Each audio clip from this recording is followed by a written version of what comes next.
Well, that's good. I always. That's good. Yeah. It's a good lesson to learn, for sure. Okay, so we're going to get started because there's a fair amount of content to cover this week.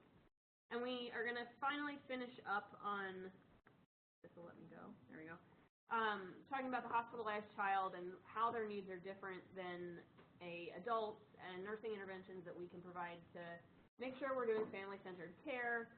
A lot of the stuff that it's just integrating what we've covered thus far into what you do when you actually have a hospitalized child in front of you. We'll talk about the concept of play therapy, the involvement of child life specialists, which I wish we had here in the state of Montana, but we don't. It's really to our detriment that we don't have them, but we'll get into that in a little bit. We'll talk, and then we kind of get into the beginnings of the meat of the actual diagnoses and disorders and syndromes, things like that we see in kids.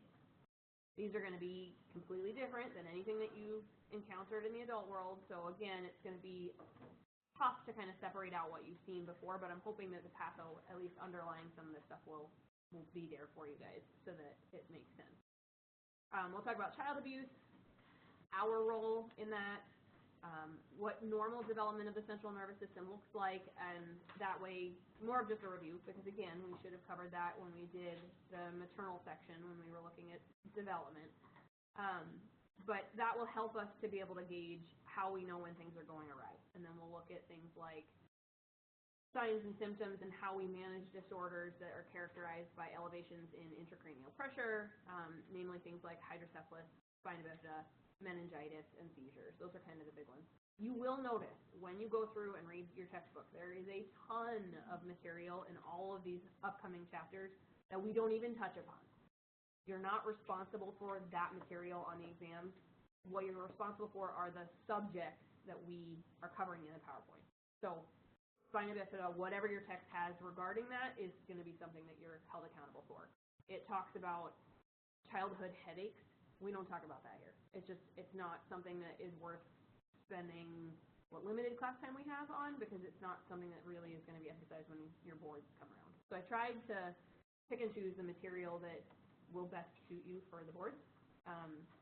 So when you go to study for the exams, know that there's a ton of material in there that you're not required to know for our exams. Kids obviously are going to react to being hospitalized very differently than adults will. And a 3-year-old is going to react very differently to being hospitalized than a 15-year-old. So how we talked about all of our developmental levels becomes very important, because that will be how we know how to interact with these kids and how to best prepare them for the hospitalization that they're about to encounter. There's a couple of different things that we notice in each age range, and this is, again, it's going to build off of what I hope now has sort of sunk in with you guys as far as developmental levels go. In infancy, we talked about Erickson, right? What stage were they in with Erickson? Trust versus mistrust. So with infants, the biggest thing that we encounter that really stresses them out hospitalization-wise is they have a reduction in their ability to build trust, because we have inconsistent caregivers. How many nurses work 24 hours a day, 7 days a week, 365 days a year? Nobody. So the constant turnover of who their nursing staff is, of who their medical providers are, who the respiratory therapists are that are coming in, very much stresses that trust versus mistrust concept. Their schedule is no longer what it was at home. Their routines are going to be different. So all of that kind of stuff, again, goes to jeopardize that trust versus mistrust concept. In toddlers, what's the big developmental milestone that we see in toddlers? We talked about it on that quiz. Autonomy, right? They're learning to become their own person. Well, now they're in a hospital. We give them rules, we give them restrictions, we tell them when they can go to the bathroom, we can tell them where they can go to the bathroom, how they can go to the bathroom, we tell them all of these things that completely inhibit their ability to establish their own autonomy.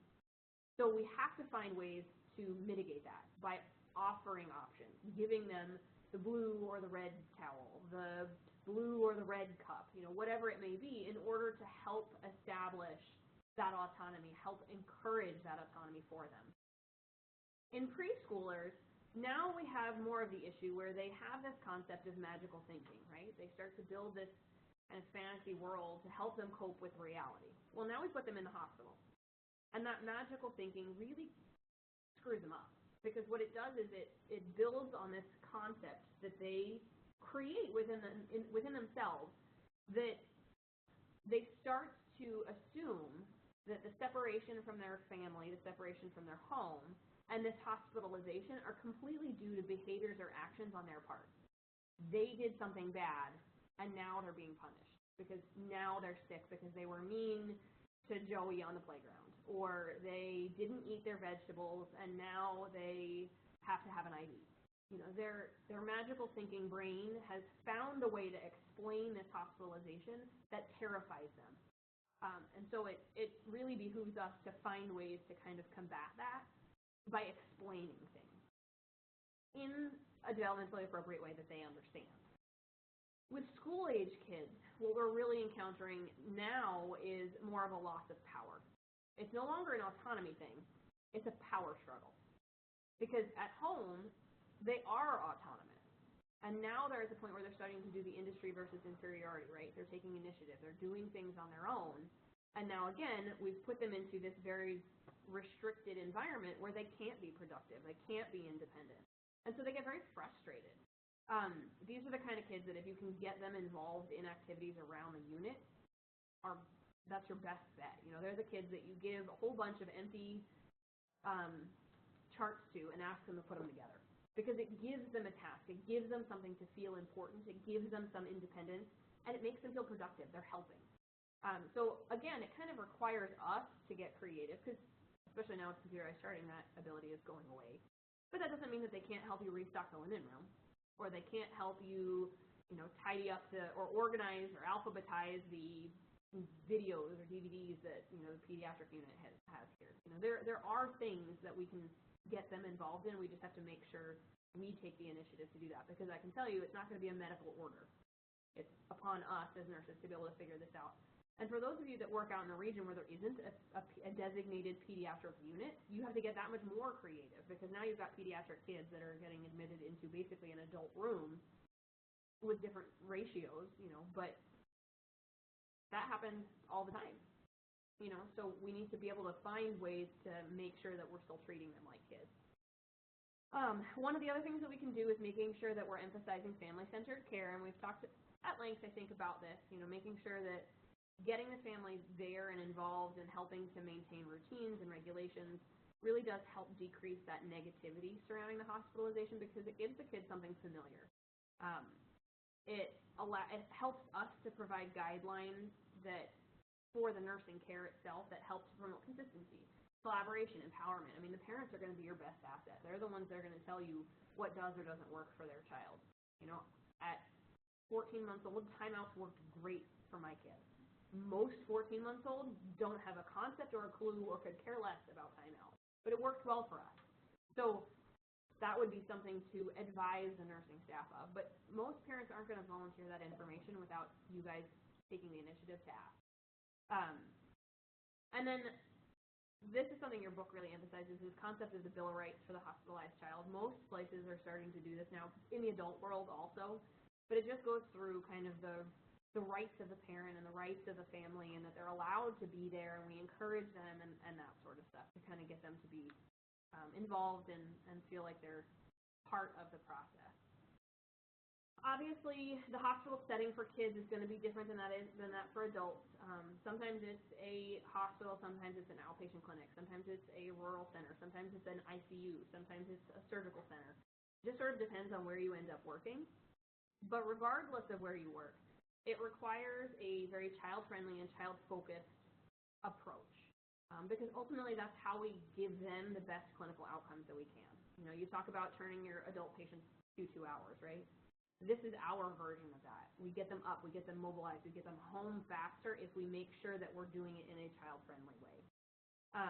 One of the other big things that we encourage is to engage these kids in medical play. There's going to be different levels of that depending on their developmental age, but medical play basically means getting them familiar with the equipment and the tools. Letting them listen with their stethoscope to their baby doll, letting them put a Band-Aid on their stuffed animal.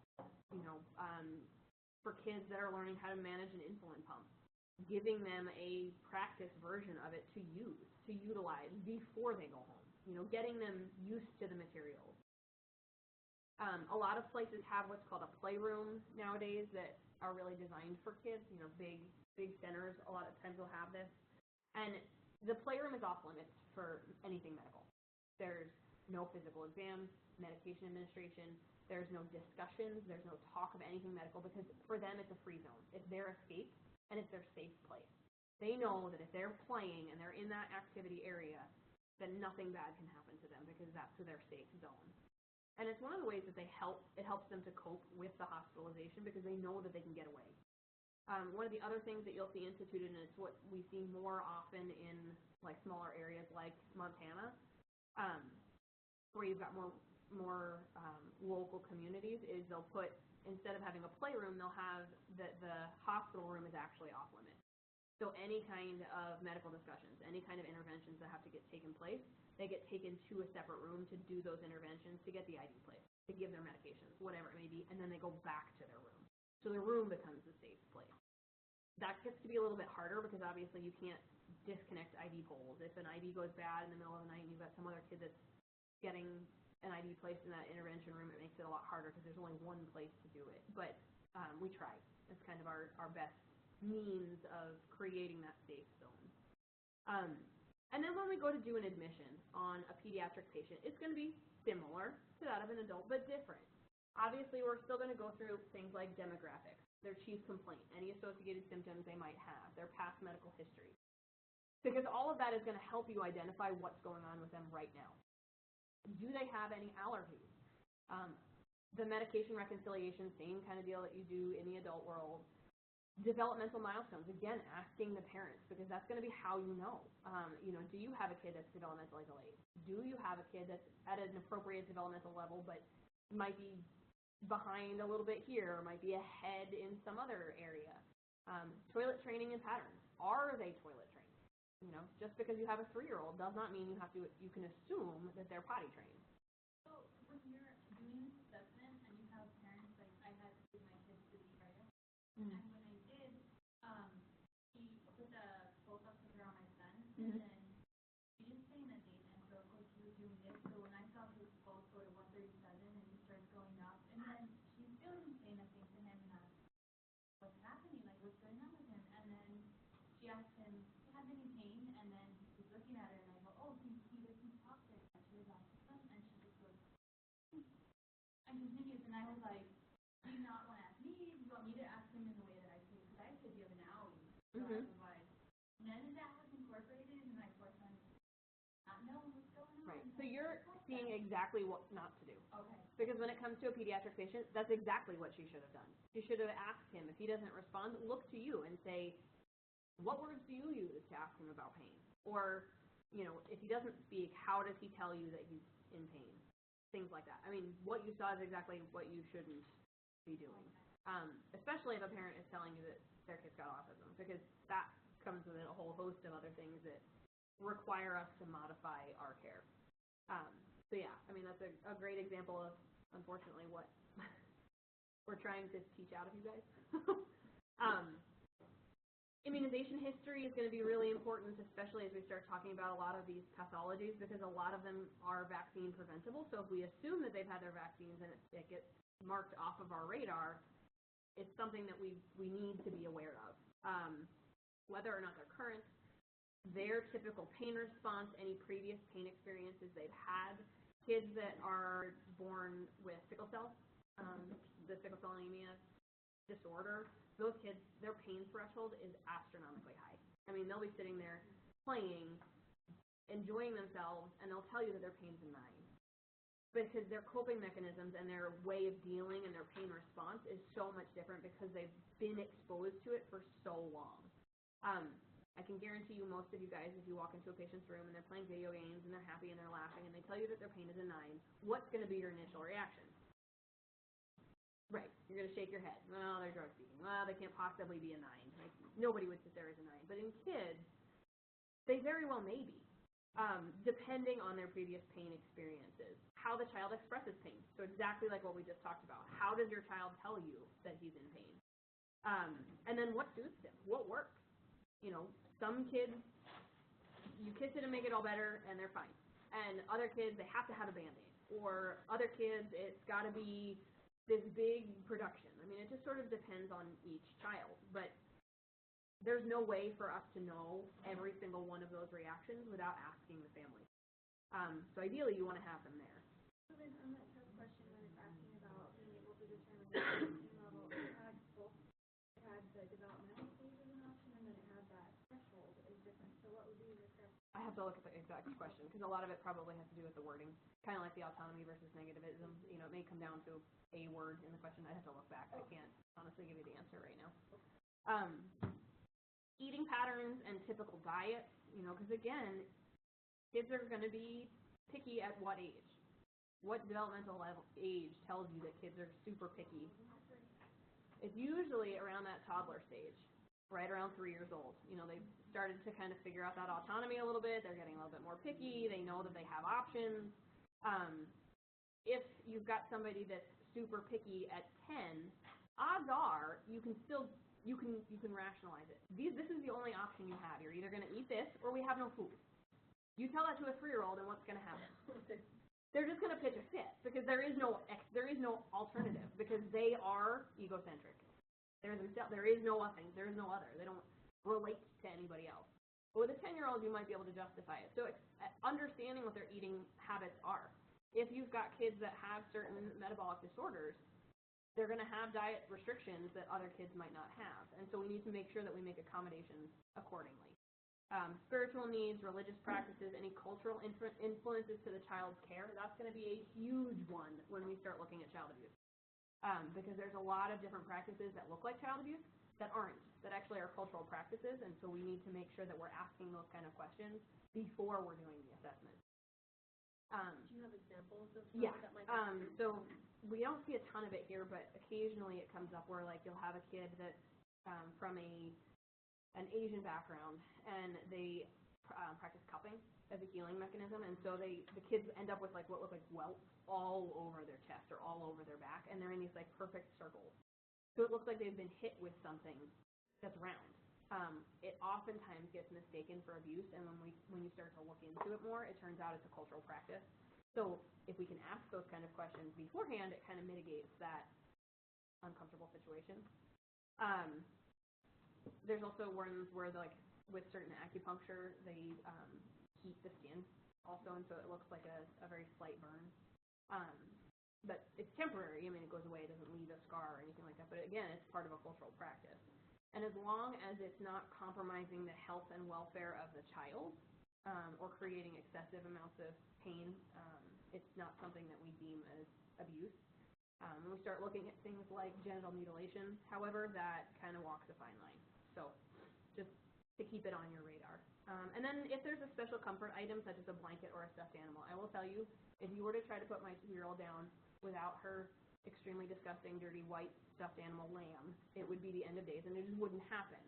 So making sure that they have those comfort items accessible around. If you don't have a parent there to comfort the child, it gets to be really nice to know those things in advance so you can provide them for them to kind of, again, help them through the process. Do you guys have any other questions on this stuff? I mean, for the most part, it should be fairly common sense stuff, but you would be amazed at how often people walk into the ER and don't deal with people that deal with kids all of the time. So they don't work on a pediatric unit, so they just kind of blow this stuff off. But it's important.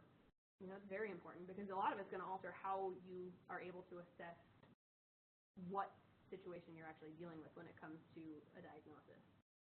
Responses to hospitalization, there's 2 different kinds that we see fairly early on. The emotional response, where their relationship with their parents is disrupted, right? Because their family can't be there 24/7 in most families. People have to go back to work, they have other kids, they've got to go check on the dog, they've got to let them out, whatever it may be. That disruption promotes a feeling of distrust. So again, we go back to that concept of trust versus mistrust that Erickson talks about. And we also establish this lack of control. And so they perceive this hospital experience as a threat. It's a threat to their autonomy. It's a threat to their independence. It's a threat to their control. So it's a threat to themselves. So it gets to be very important to handle that emotional response early on. Separation anxiety is probably the biggest one that we see that's very easy to identify. Infants go through it the most. It's usually peaked at about 18 months of age, so we're starting to head into that toddler phase. And it happens in 3 stages. So the first thing that you see is kind of what you envision when you think of separation anxiety, right? It's the kid that's standing there screaming out the door, crying hysterically, their face is all screwed up and their parents are leaving, and they feel terrible because they have to leave.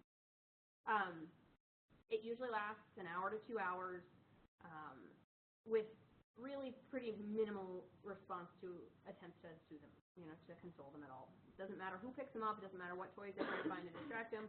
They're just distraught at the fact that their family has left. This is a foreign environment. They don't know where they are. They don't know who they're with. And so it's an exaggerated separation anxiety response that you would see, like, for example, if a family member were leaving a child at daycare. They're crying, they're screaming, they're agitated, demonstrations of anger. You might see them throwing things, pitching themselves on the floor, throwing just a full-blown temper tantrum. That then progresses to stage 2, which is where they go into a stage of despair. They really withdraw within themselves. They become very distrustful, very inactive, non-communicative. They don't really have any interest in interacting with the staff. And when the family comes back, they're ambivalent or they're sad. They don't get excited. They don't get happy when mom and dad return. They just kind of see them and they're like, a lot of times they'll cry, or they're weepy, or just mopey, and like they're just very sad. And it's because they have not let go. They haven't let go of the fact that their family left them, and they don't really trust that they're not going to leave them again. And as this process continues to happen, they come and go and they come and go. Now they start to go into what's called stage 3, which is the detachment or denial stage, where they appear to be adapting to the absence of their parents. They start to get involved in toys and games, and they start interacting and acting more appropriately. But when their family comes back, they ignore them because they're punishing them for leaving. Like, now they are distrustful of their family because their family has left them, and so now they're going to punish them as a result. And so that gets to be really hard as a family member to come back.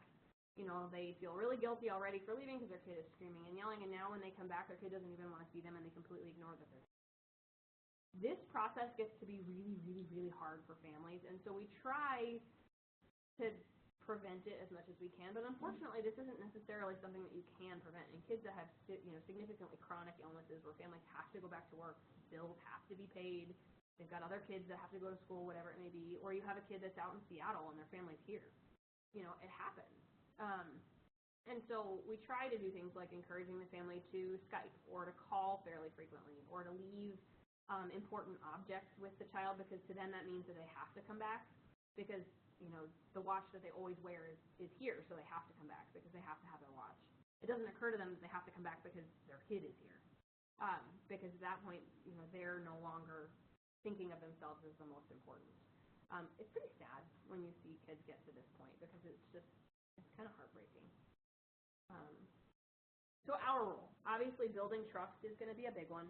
Offering support to the family, positive, playful interactions for the kids, and then consistency and routines. We want to make sure that we're establishing a routine for them that they can then trust. And then reassuring them that parents are going to come back. Infants and toddlers don't understand the concept that mommy and daddy will come back in 5 hours, because 5 hours doesn't mean anything to them, right? How old are kids usually when they start to develop the concept of time? 5, right around that 4 to 5 age mark. They can understand days of the week, they can understand weekends, they can understand morning, they can understand evening, they can understand those concepts. So until they're 5 years old, there's really no point in telling them that mommy will return at X time or on X day. You just have to reassure them that they will come back.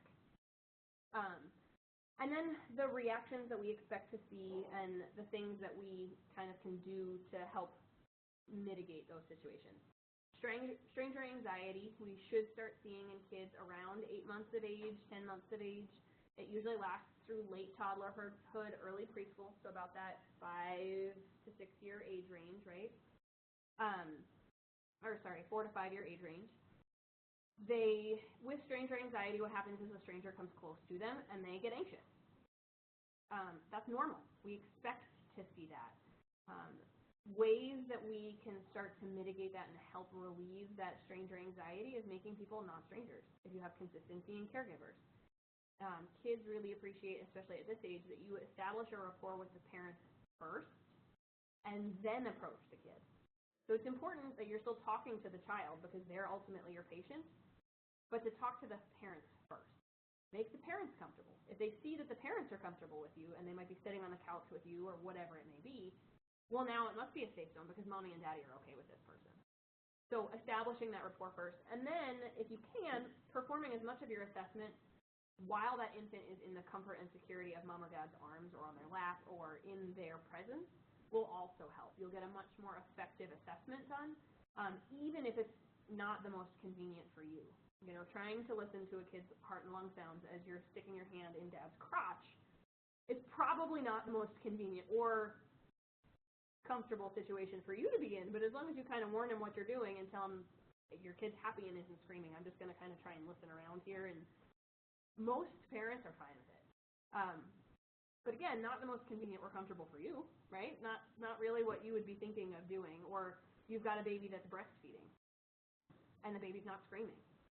That may be your best opportunity to listen to them, even if it means that you're getting up and close and personal with mom's boob. You know, again, not the most comfortable for you, but most parents will appreciate that the kid's not screaming and the assessment's done thoroughly and quickly and you're out. Regression is something also that we expect to see. It's a normal response to hospitalizations, and that's where kids start to display behaviors or achievements that we would have expected them to have been doing at a younger developmental level. So kids that were potty trained that are now bedwetting, or that were eating with a fork and a spoon at home and are now back to eating with their fingers. It's their form of coping. They've kind of taken a step back into their comfort zone. And what we want to do is we want to educate the parents, A, on how to handle that, and B, we want to model appropriate behavior. So we want to encourage them to perform behaviors that are appropriate for their developmental age. So offering them the fork and the spoon, asking them if they can show you how they're a big kid and they can eat with a fork and a spoon instead of their fingers. Encouraging those behaviors.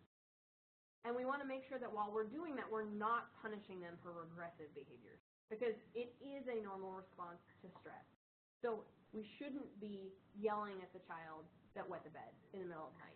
We need to reassure them, it's okay, we understand you're stressed out, next time that you've got to go to the bathroom, just make sure you put your call bell on, or whatever it may be.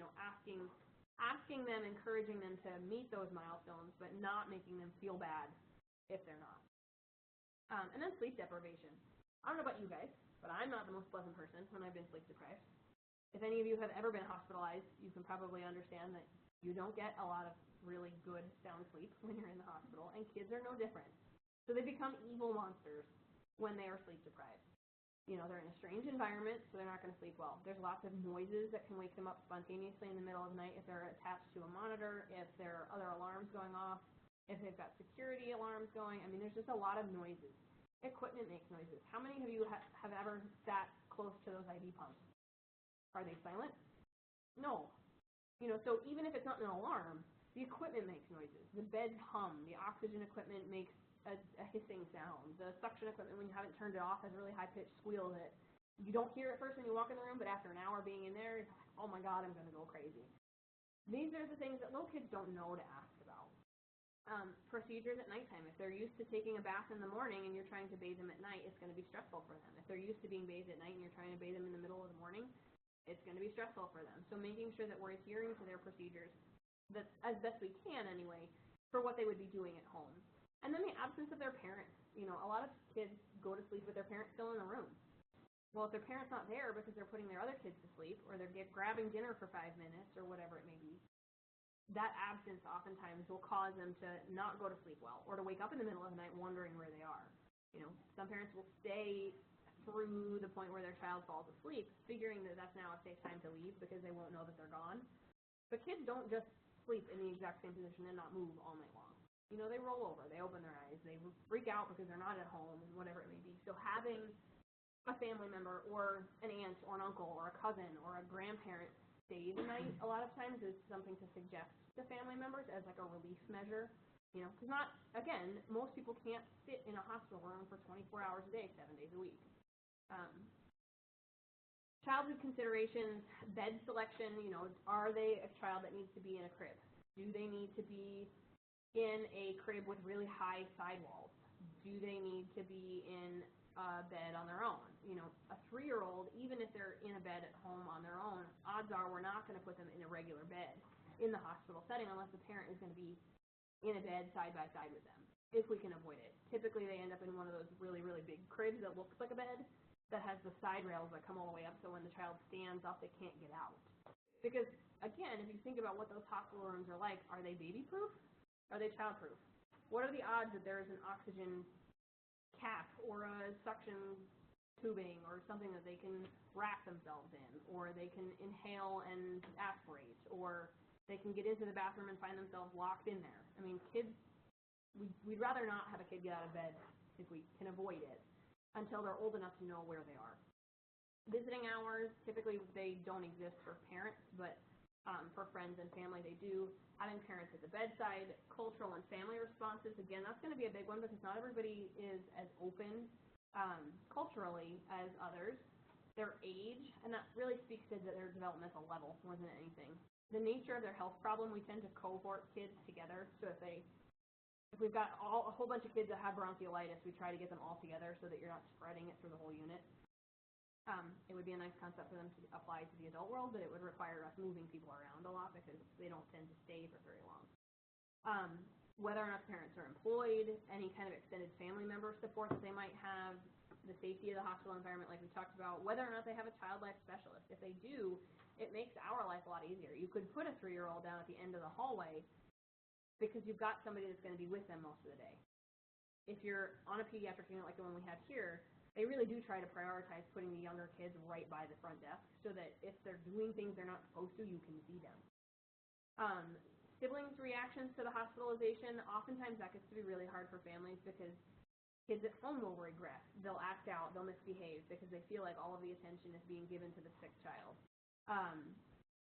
So trying to encourage them, get them involved, educate them, show them pictures of x-rays, show them what's going on. Let them get involved with the medical play. Meals, again, making sure that we have developmentally appropriate meals.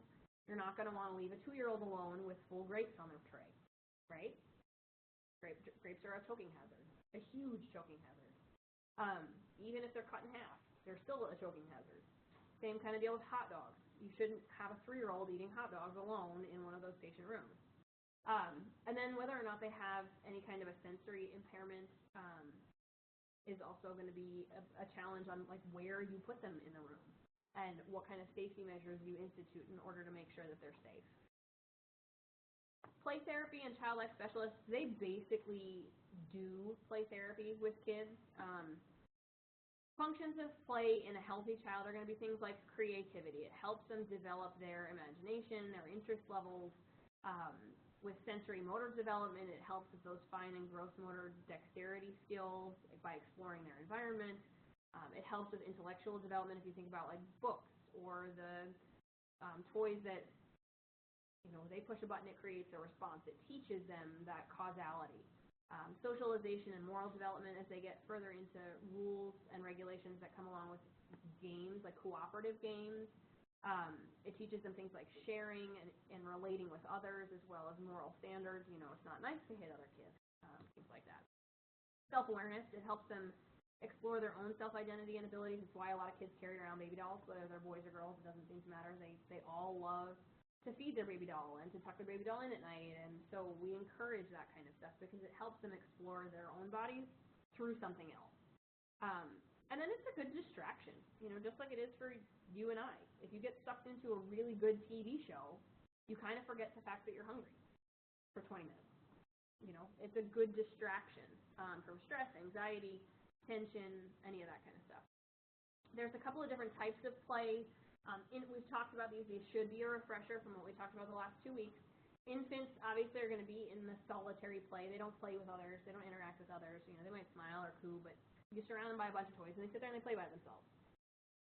Toddlers do what's called parallel play. That's where they're side by side playing with the same toys, but they don't actually interact. They don't actually share. They're not cooperatively playing together. Preschoolers do what's called associative play. So again, they're playing side by side with. I'm gonna guess you got that one right. With similar activities, but they're not really playing together with rules. You know, they might play at the kitchen together, but they're not going to feed each other. You know, one's not going to make eggs for the other one. With school-age children, now we're looking more at cooperative play. So they're cooperating together to play a game. You know, they can sit down and they can play a simple game. Cards, those sort of things. And then with adolescents, they do also perform cooperative play, but they've now extended beyond that to abstract problem solving. So they can do things like those logic puzzles. You know, they can play things like chess because they can think 4 steps ahead. It's not a direct, if I do this, then this is what happens. So functions of medical play, obviously, is to help us accomplish those therapeutic goals. We want them expressing their feelings. It helps them master the unknown. You know, if they're going to go into surgery and you can give them a doll and you can show them what the scar is going to look like, or what body parts are going to operate on, or you can have them put Band-Aids on the baby. Those sort of things will help them to master that concept of the unknown, because now it's not unknown, it's known. It helps them to express fear and anger because it's usually through the other tools. So through art, through music, through medical play. They're not expressing it like, I am afraid. Their fear just sort of comes out in other dimensions. And then it provides them with learning opportunities as well. So it kind of incorporates all of those different functions of play. We want to make sure that we're providing a safe environment. And this gets to be very important. This chapter in your text that this comes from goes into a ton of information about CPR and resuscitation and code situations and that sort of stuff, which is just a little bit more beyond, I think, what your boards really expect of you guys. But if any of you are going to be working with kids at all, it's a great chapter to read, because it really does walk you through like the basic tenets of how to stabilize a kid. But in order to be able to stabilize a kid, they have to already be in a safe environment. So how do we determine what a safe environment is? Because hospitals inherently are not safe. Obviously, we want to make sure that they're following hospital safety policies, so things like wearing the alarm bracelets, the security bands. All pediatric patients get them. Even adolescent pediatric patients get them because we don't want them getting up and wandering off. So it's not so much an abduction risk as it is a leaving AMA risk without realizing the consequences of it. Typically, it's on an ankle on older kids, and it's like a big bracelet that goes with it. We want to make sure we're teaching parents and kids, if they're old enough, how to use the call bell. You would be amazed. 5-year-olds can totally figure that out. And oftentimes, we'll call you more than you ever cared to be called, but it will be appropriate. They'll call you when they're in pain. They actually will help you with your assessment. You just have to give them that autonomy. You have to give them that ability. Telling families symptoms or clinical signs to report, how and when to call for help, because all of those things, especially now that we have private patient rooms, you don't have your eyes on your patients 24/7, and these are really good things to institute in the adult population too. I mean, this doesn't just speak to pediatric kids. Teaching families how to use the side rails on cribs, because nowadays cribs at home don't go up and down, so they don't know how to use them. And it gets to be really frustrating when they can't get to their kid who's screaming. Having all electrical equipment checked for safety. So again, this applies to the adult world. Parents cannot take things from home and plug them in the hospital setting without it being checked out by biomed first. Even things like a home CPAP machine, or a radio, or an alarm clock. All of that stuff has to get checked out by biomed first in order to make sure that it's electrically sound, so that we don't start a fire in the pediatric unit or anywhere else in the hospital. Supervised ambulation policies. Most of the time for kids, they want to make sure that somebody is with them at all times, because if they're in the hospital, they're not stable. Either they have an IV, or they've got seizures, or they were given morphine, or they were given Ativan, or something that could ultimately impair their ability to ambulate. So we always have somebody with them. We have them never walking barefoot. Again, these shouldn't be any different than your regulations in the adult world. Having family members understand that they are not to sleep with infants or young toddlers in a big bed. They can be in a separate bed in the room, and oftentimes what they'll do is they'll place a parent in like a twin room with a young child, and so the young child will have their own bed and the parent will have their own bed, but they are not to be sleeping in the same bed together because of SIDS risk, because of the risk of pulling IVs out, because of the risk of how do you know if a kid has a fever or if they were just snuggled in really close to mom and now have a 99.9 temperature? You can't know that if mom is sleeping in the bed with the child. So they're not to sleep in the bed with the child. Making sure we're locking up supplies because, again, kids are curious, right? If they happen to open a drawer and there's an IV catheter in there, do you think it's going to stop them from trying to play with it? Well, now you've got a needle stick issue. So making sure we're locking up supplies, not leaving medications at the bedside, and then making sure that family understands to not touch the infusion equipment, the monitoring equipment. A lot of times they'll think they're just being helpful and they're silencing it, and it's like, well, you didn't realize that when you silenced it in your room, you silenced it out there, and now I didn't know that your kid's been desatting for 40 minutes because you've been hitting the button.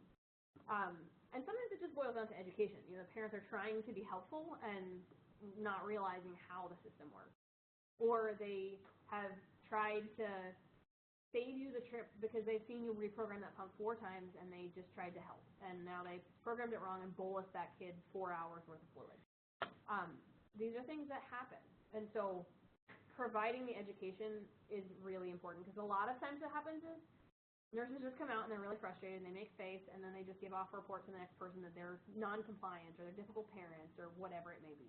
Rather than just going in and actually confronting the situation and saying, hey, I know you've probably been doing this, but this is why I really need you to not, because it inhibits me from doing my job. And it's not an inconvenience. I don't mind coming down here and answering the call bell. Like, that's why these systems are in place. Stuff like that, to just make sure that you're educating them and giving them the opportunity and the tools to understand that their job is to be the parent, not the nurse. Pain management.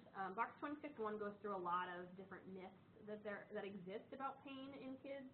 A handful of them are on your slide, like things like infants don't feel pain. That was a big one probably about 20 years ago. You know, they didn't used to medicate for CIRC. They didn't used to medicate for IV insertions. They didn't do any of that kind of stuff because they figured, well, their neurodevelopmental system isn't fully developed yet. It might exist, but they're not really experiencing those sensations. They're just upset about being held down. Well, true, kids do hate to be held down, and that is oftentimes a lot of what they complain and they cry about, but that doesn't mean that they don't feel pain. So we need to make sure that we adequately medicate them. And kids universally, there's a bunch of statistics out there about the fact that kids universally are under-medicated for pain, that we underestimate how much pain they're in because we don't necessarily believe their subjective reports or objective reports. That young children can't describe or localize their pain, that's not true. They absolutely can. You know, my 20-month-old will fall down and cry hysterically, and she's doing this big whole fit, and I'll just look at her and say, use your words, tell me where it hurts, and she'll grab right where it hurts.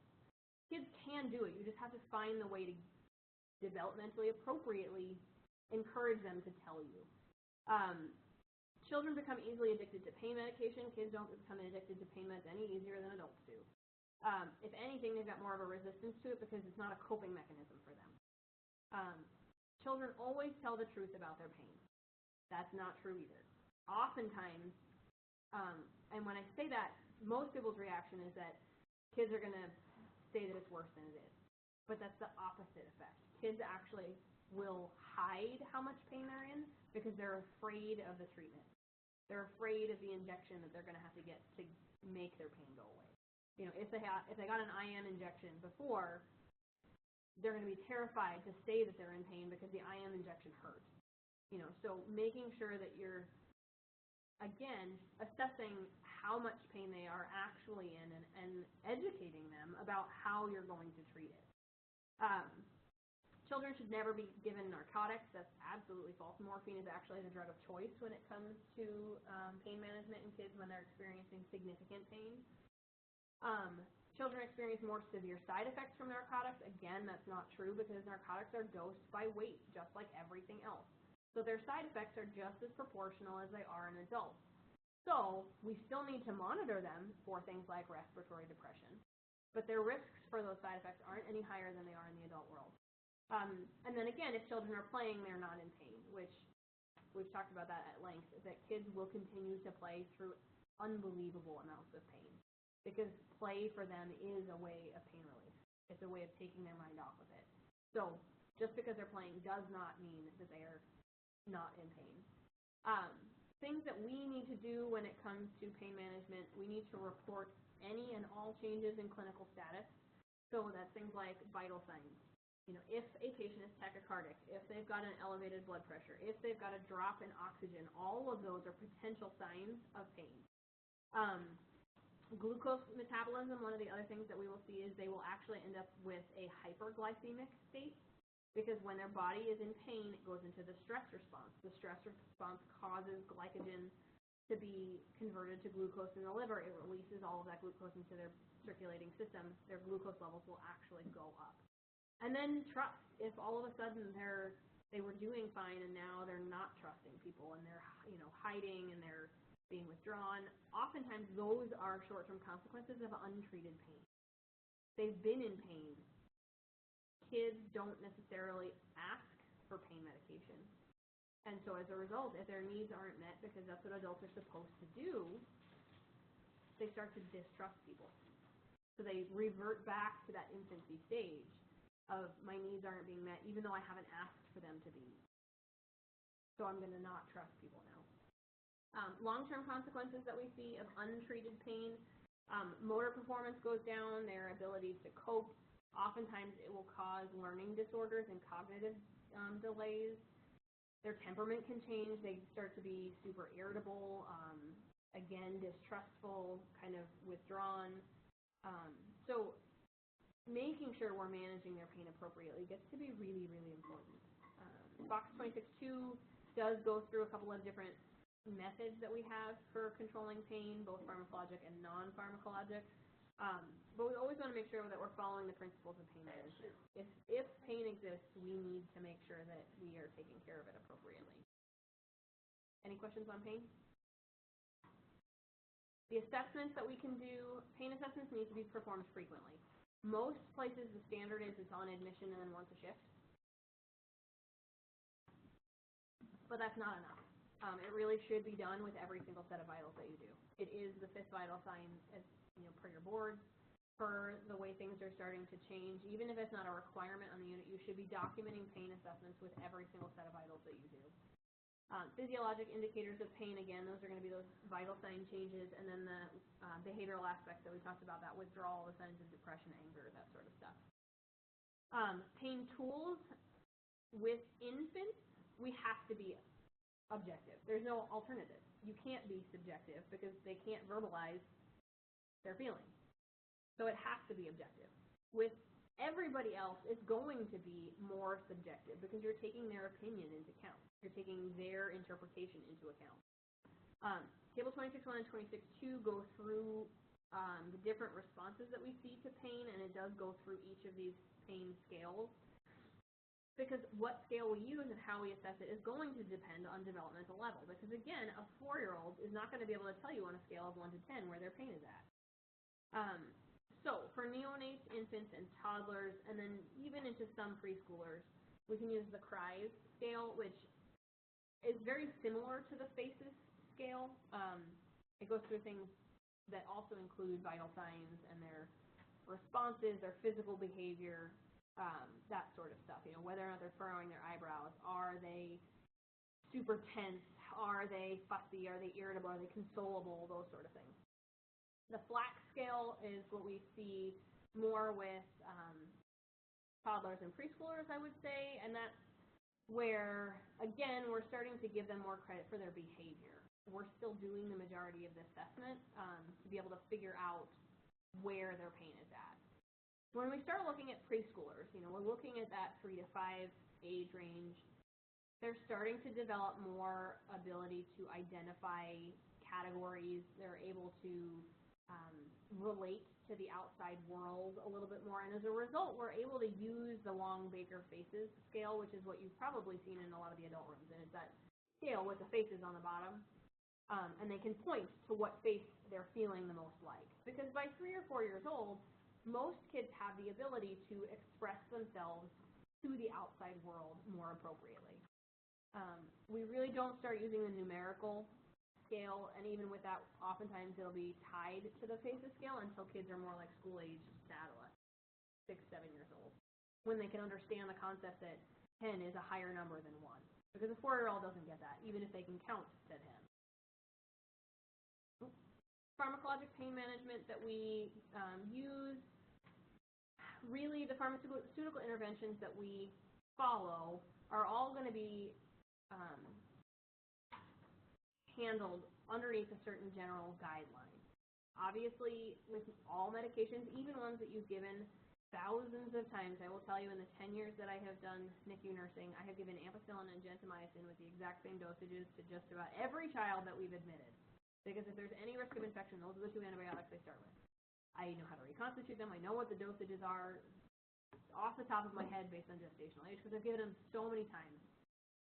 Every time that order comes across, I still go back to my book to make sure, because all it takes is a tiny deviation from the order, and you can screw that kid up for the rest of their life. So consulting a current drug guide is always going to be important. Making sure that we've got their most current weight in kilograms. So getting an accurate weight on assessment on admission is very vital. Following safety procedures for narcotics. Making sure that you've got things like oxygen connected at the bedside if you're going to give a kid narcotics. So if they stop breathing, you have a way to give them respiratory support.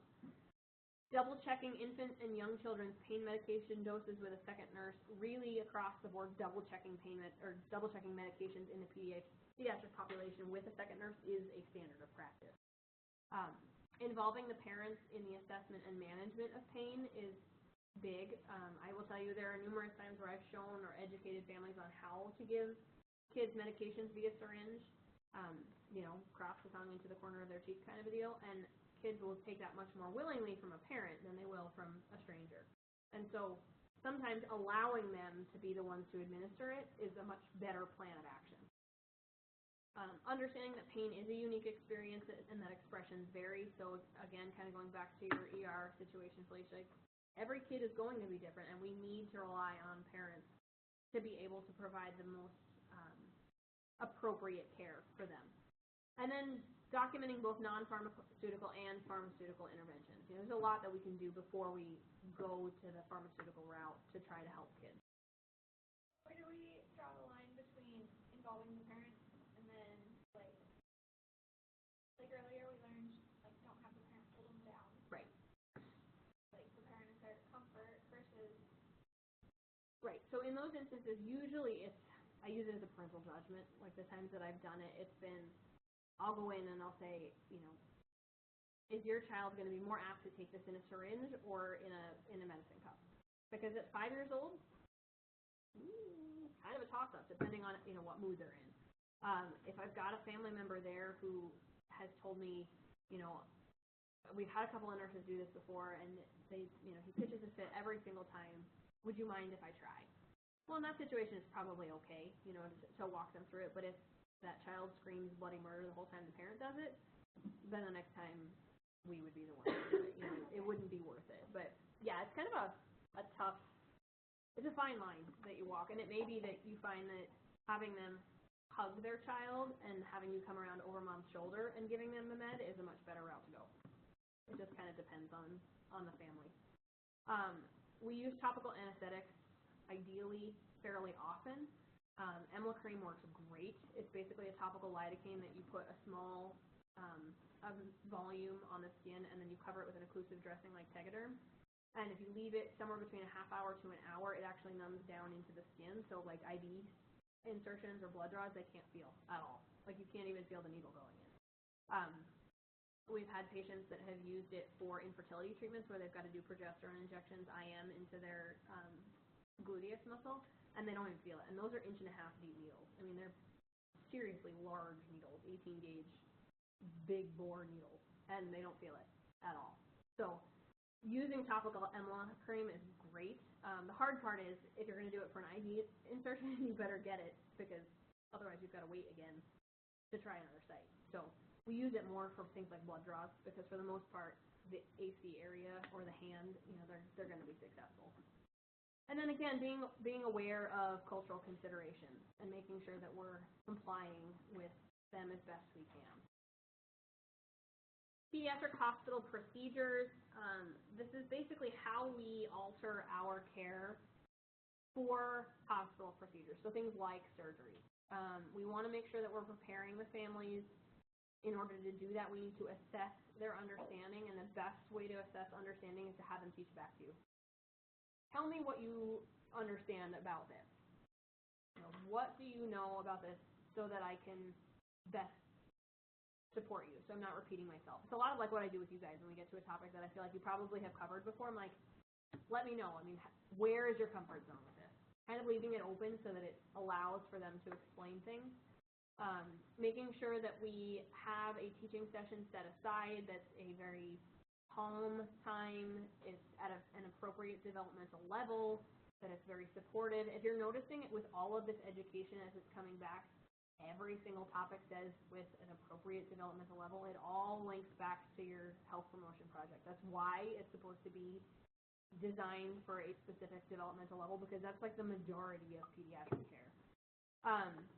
We want to make sure that we give them time for processing the information and then to ask questions, because a lot of times, like at the end of this 4-hour class, you guys are so overwhelmed with so much information, you don't even know what questions to ask. And it's not until 3 days later that you're like, God, that doesn't make sense. I knew I should have asked that, but you were so overloaded that your brain didn't have time to come up with the question. And so making sure that you're not doing all this education right before they're wheeling down the hallway to the procedure, giving them some time. Making sure that the parents are staying with the child if it's possible. The parents and the legal guardian are the ones who sign the consent form. Again, you can witness it, but you are not to be the ones actually obtaining the consent. So to prepare for surgery, you want to make sure that we are explaining the whole process. You are going to need to comfort the child. Keeping a quiet, soft voice gets to be very important. Kids require direct eye contact because if you're not making direct eye contact with them, they take it that you're lying or that you're hiding something. It's the same concept with adults, but kids just take it that much more to heart. And then making sure that the child is with the parents up until the point of sedation. Usually the parents will come into like the pre-op area so that the kids are calm up until the point where they start to knock them out. Post-operatively, obviously airway is going to be your number one, followed by breathing and circulation. It stays as airway, breathing, and circulation. With kids, we're going to assess things like neurological status, their vital signs and oxygen, all the same things like they would be in the adult world. Their pain, whether or not they have IV lines, pumps, catheters, what the incision looks like, safety, making sure we're positioning them for comfort. Do they need to empty their bowel or their bladder? Providing education, emotional support. Again, all of that should be exactly like it is in the adult world for you guys.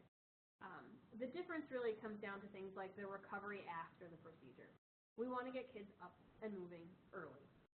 In order to get them to do that, pain management has to be on board because kids will not get up out of bed if it hurts. And if they go to do it the first time because you've convinced them it's a good thing and it hurts, and they hurt worse when they go back to bed, the second time you go to get them out of bed, it's going to be impossible. Increasing their fluid intake, usually that ends up being IV. But what are other ways that you can increase fluid intake in a child? Popsicles. Those are our best friends. Popsicles, ices, ice cream, smoothies, juice boxes. I mean, anything that you can possibly think of that's like a novel concept that's like a goodie because kids don't get to have them at home are a great tool in the hospital setting. Deep breathing and then the use of the intensive spirometer. How are you going to get a 4-year-old to do deep breathing exercises and deep breathing and coughing? What's a great tool that you could come up with? Because they're not going to sit there and just blow on it. Pinwheel? That'd be a great one. You could put a cotton ball on the end of the bedside table and have them race with you to see who can blow it off the other side faster. Because they're going to take nice and big deep breaths in order to beat you. Things like that. Finding ways to be creative.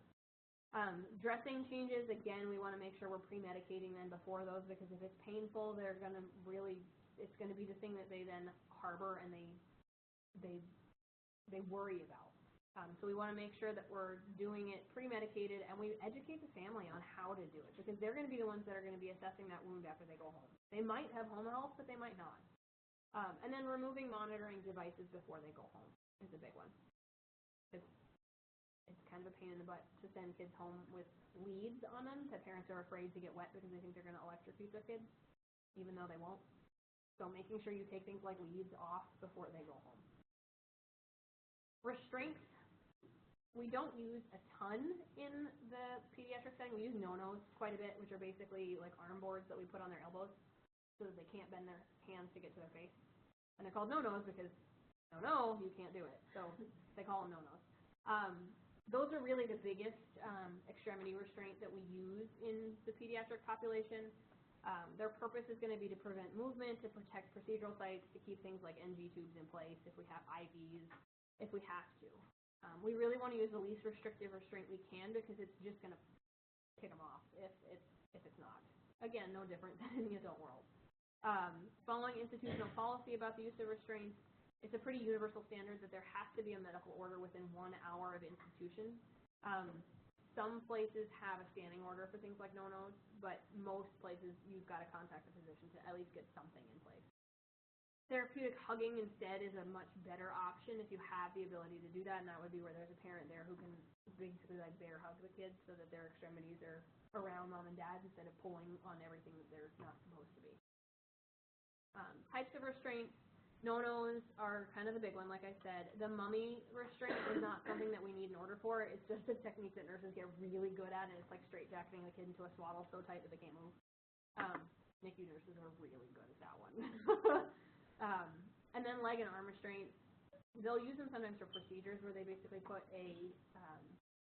like a comfy cuff or those padded rings like around their ankles that have straps attached. And they'll use those as restraints for a procedure. Like they'll use them for circumcisions, or if they have to for like IV placement or dressing changes. But ideally, if you've done all of the pain management, all the education, and all that kind of stuff beforehand, you really shouldn't need them. The biggest one I've seen the no-nos for is IVs, because it's usually the kid that's gone through 12 different IVs and you've finally gotten an IV in their scalp, and they look terrible to begin with, and you've got this like crazy contraption trying to hold them on in place. Like I had one kid that I had put one in, and he was so sweaty because he was so mad that we had basically co-band the IV in place because nothing would stick to the kid. And that sucker lasted 16 hours, but they had him in no-nos because if he was probably 20 months old and if he had free access of his hands, where's the first place that they're going to go? Right up to the IV site. IVs actually tend to last longer in kids, young kids, if they're in their scalp, because they forget about them because they can't see them. So once they're in, you're good. It's just that initial period, because if they're in their hands or in their arms, now that limb is restricted. They can't use it. They get frustrated, and they start to hit it with things, or they whack it on stuff, or they pick at it, or whatever it may be, because it's in their way. Same thing with like their feet, especially in younger kids. You know, if you've got a 9-month-old that likes to sit there and play with their toes, and you just put an IV in their foot, where do you think that IV is going to be? It's going to be in their mouth. It's going to be in their hand. It's going to be ripped out within 45 seconds of it being placed. So trying to use those considerations when picking IV sites can be difficult, but really important. And then providing safety at the bedside. And we'll take a break after this slide. This is the one that also kind of links into that chapter about resuscitative efforts and whatnot, because ultimately, you can't do your job if at the start of your shift you haven't successfully done a thorough safety assessment of your room. Outside of the fact of your standard things like, are your side rails up on your bed? You know, is your monitor on? Are your alarm limits where they're supposed to be? Because you got to remember, heart rate norms, respiratory rate norms, all of those things are going to be different based on the age of your child. So making sure all of those things are set accordingly. But the other thing that we need to do is to make sure that we've got suction and tubing at the bedside. They're not always set up, but at least readily accessible. Oxygen, ambu bags, and masks, and that you know what the mechanism is to call a code blue. Because a code blue is what? Yeah, they're crashing. It's an arrest. So, and that's pretty universal regardless of where you work, that a code blue is going to be a cardiac arrest. Is the code red? What is code red? Fire. It depends on where you work. Some places it's a fire. Some places there's it's like an almost code. It's like they're going downhill, but they're not quite coding yet. So you want to make sure everybody's in the room to stop them from going that direction. Because there was a It just code sort of blue depends. at the hospital. Code red's a fire. Oh, so I don't know. Maybe it was like a fire drill. Yeah. Well, and it happens a fair amount where you'll get like a code red because somebody cooked something in a microwave they weren't supposed to. Like we had a code red in the NICU probably 6 years ago because a family member put a towel in the microwave trying to warm it up, thinking that would be a good way to do it. FYI, towels in microwaves, not a good equation. It just causes an electrical fire. Not a good day. And then it smells like burnt popcorn for days. So, yeah, code reds actually happen a fair amount in the hospital. But code blue pretty universally is going to be your big, like, cardiac arrest. I need all hands on deck, everybody in that room. And then knowing the current color code system for emergency situations, your text has this one listed in Table 27.1, but I will tell you it's different at every institution you work. They just changed them in Missoula, so I can't even tell you what half of them are anymore. I know code white is a patient's going crazy, and they need people to hold them down. But they've also got like a code gray, which is, I think, a bomb threat, and a code black if somebody walked away, and a code pink is a missing baby, usually is what code pink is because, oh no, code pink is what it is here, which is what it is at most places because people assume pink is like the nursery. Missoula just changed it to code amber or code yellow because like the amber alert. It's so confusing when you change this system up from what people know. So making sure you know what your institution uses is important. I won't expect you to know what all of the colors are based off of what your book says, with the exception of the code blue. You should know that that's your number one. So we're going to switch into actual topics and diagnoses at this point. So why don't you guys go take a 10-minute break and we'll be back at 3:30 and pick up from there.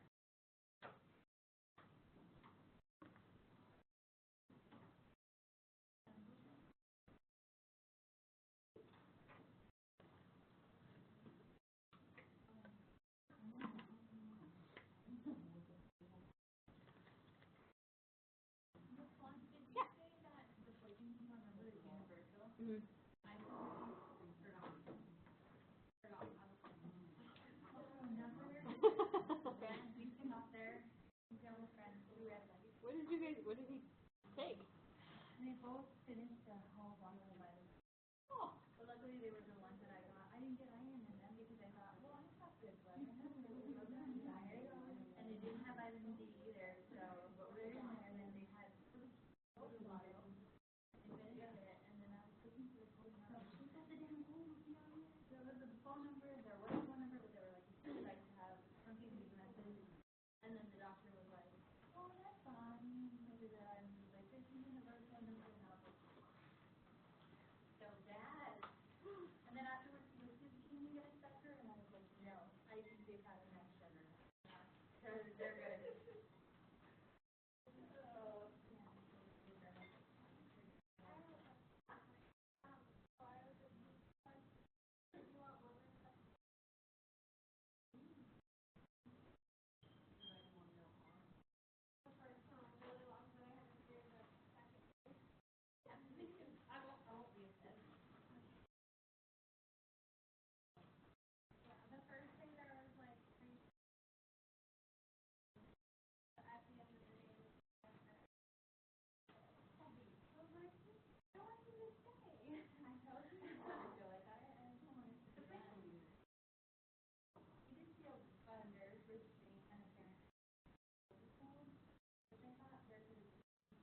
remember hearing it. I found that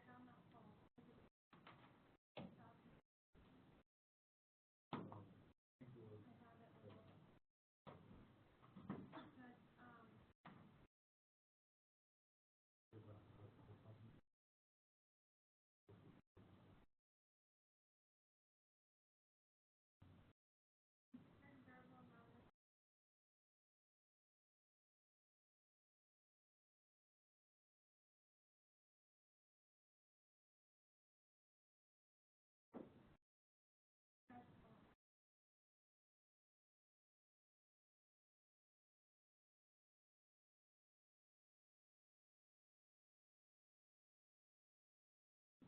Yeah. What did you pick for that autistic question? The autistic one? Was it the hide? Did you pick the hide and seek or the? I think hide and seek. So did I. Because I was thinking if they don't, I mean, I don't know, but I thought it was they don't really like interacting and playing, and so that's what I thought. I read, so afterwards, is this how you would read that? It says impaired verbal and nonverbal communication, impaired active social interaction. See, that's what I thought. Like that's a give and take game. It's not just like you're, I don't know, like coloring or like doing that kind of stuff. Like you have to be involved with someone else. So that's why I picked it. Is that just because they're so, like, there's a reason why they're on the spectrum, they're all so different. Right. So, And that's why I thought that was a tough question because I could also see where it was the not using the correct words. But she didn't really give an age. She just said it was, wasn't it just an assessment? I can't remember either. That's why I was like, well, gosh, I guess it depends on how old they are. I don't know. I think I.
Okay, you guys ready to dive back in?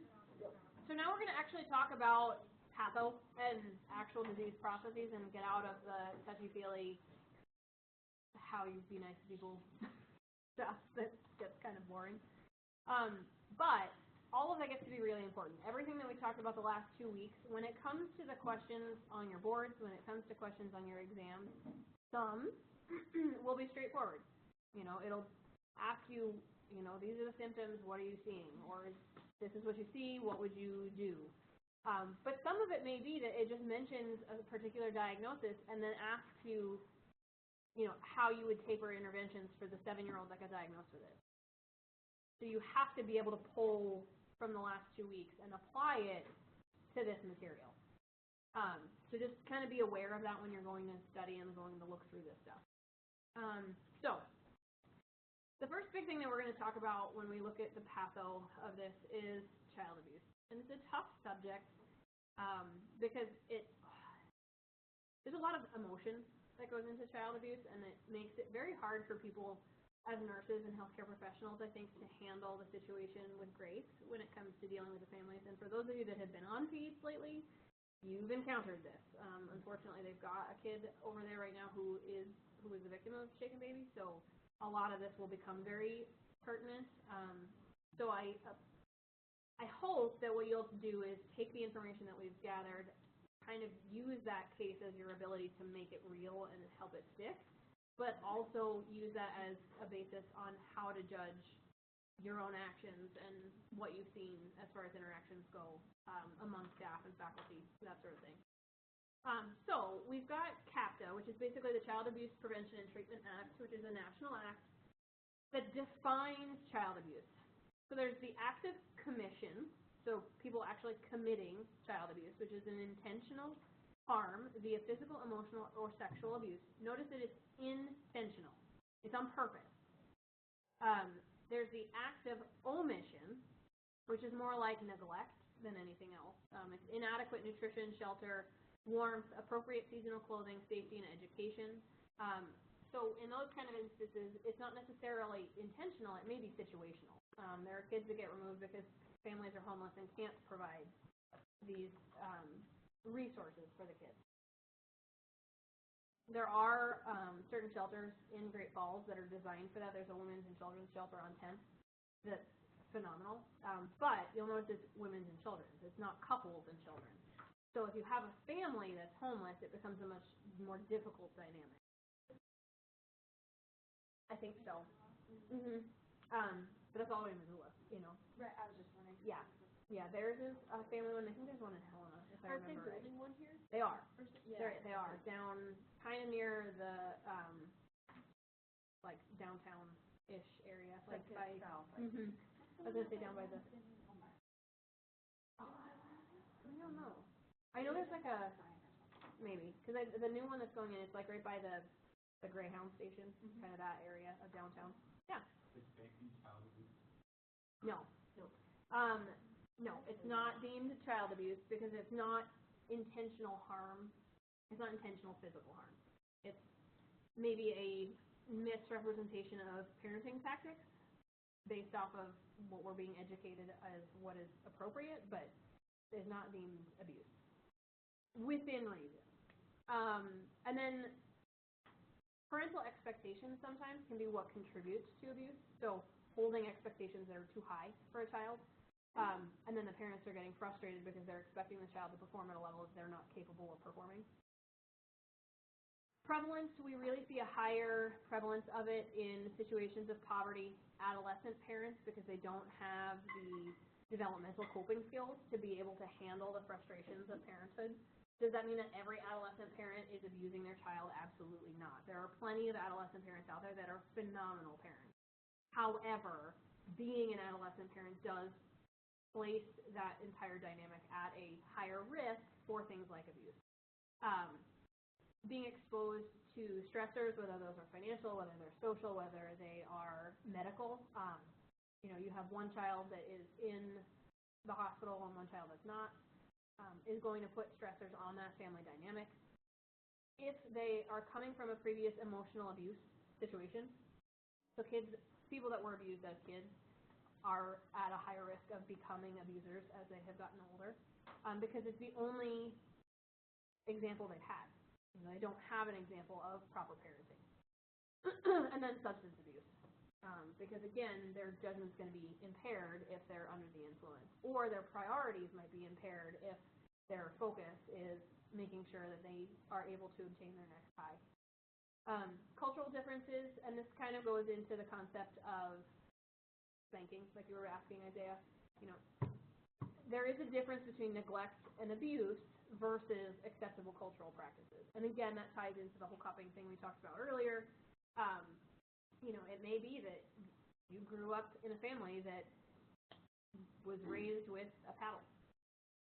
That's not that far distant in our generations where that was the accepted norm, or a belt, or whatever it may be. My mother-in-law will tell me she broke a wooden spoon over my husband's rear before she gave up on it. It was not, it was not taboo back then. It was something that was accepted as part of a cultural practice. So, again, there is a differentiation there. Neglect is the most common form of child maltreatment that we see around the globe. This is not just in the United States. Because again, if you think about it, inadequate nutrition is one thing that constitutes neglect. There's a lot of malnourished, undernourished children in places that are in underdeveloped countries because they don't have the resources. Those children are being neglected, not on purpose, but because they don't have the available resources at their disposal. There are several different types of people that are required to report any suspicion of child abuse or neglect. Healthcare providers, so us. Child care custodians, so babysitters, daycare workers, schools, that sort of stuff. Law officers and correctional personnel, and then commercial film developers, which is kind of an interesting one. So like you think about how many kids are on TV or in commercial ads. If they see anything that is disturbing, or if they are doing auditions for commercials and they're seeing behaviors that are suspicious, they're also required to report it. So it's something that we are required to report. It's not necessarily something that you have to escalate up the chain of command. It's not something you necessarily have to alert a physician to. It's your responsibility if you are suspicious of it at all. Usually what we do is we contact social work, but you are very much allowed to contact the Department of Family Services directly. I've done it on several occasions where I've felt like social work hasn't necessarily been around enough to see what we see in the NICU setting, and so I haven't done it so much in Great Falls, but Missoula does it a fair amount more, I think, because their social workers aren't as dedicated to the NICU as they are here. They have one that's like just for the NICU and pediatrics at benefits. So the nurses there call fairly often to the Department of Family Services to report concerns before kids get discharged home. Table 28.1 goes through the etiology of abuse, kind of talks you through the cycle and what we see. And then prevention. This one really is where it boils down to nursing. Educating parents on positive parenting behaviors. Things like when you're feeling frustrated and when you can feel your blood boiling, count to 10 before you respond. Or count to 10 before you provide any kind of discipline. Because sometimes that counting to 10 is enough to cool them off.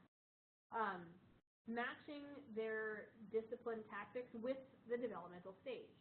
So again, putting a 6-month-old in timeout is not an effective form of discipline. By that same token, spanking a 12-year-old is not going to create the same response that swatting a 2-year-old on their butt will do.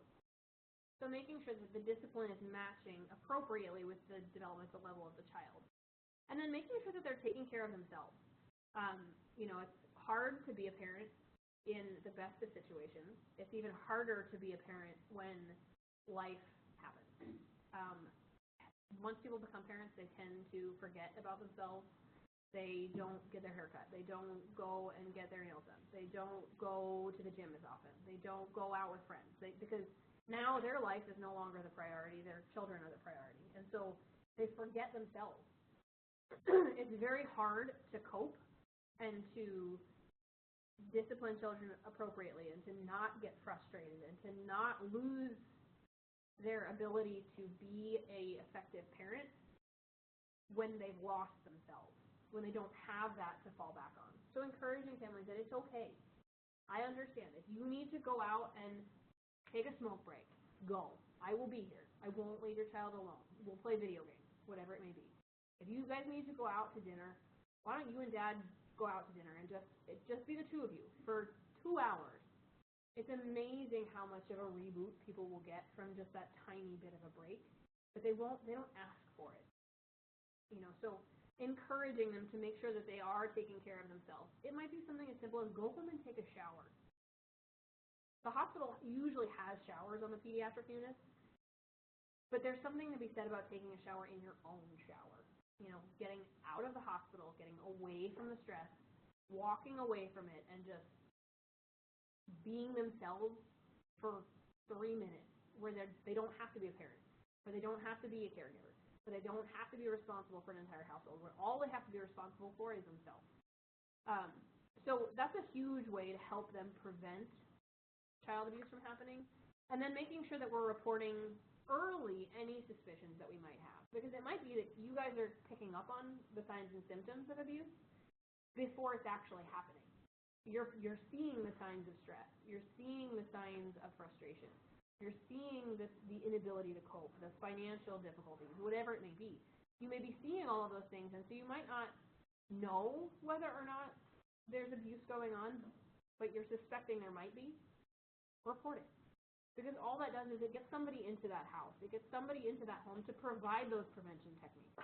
It helps break that cycle before it escalates to the point where you end up with a kid that's shaken.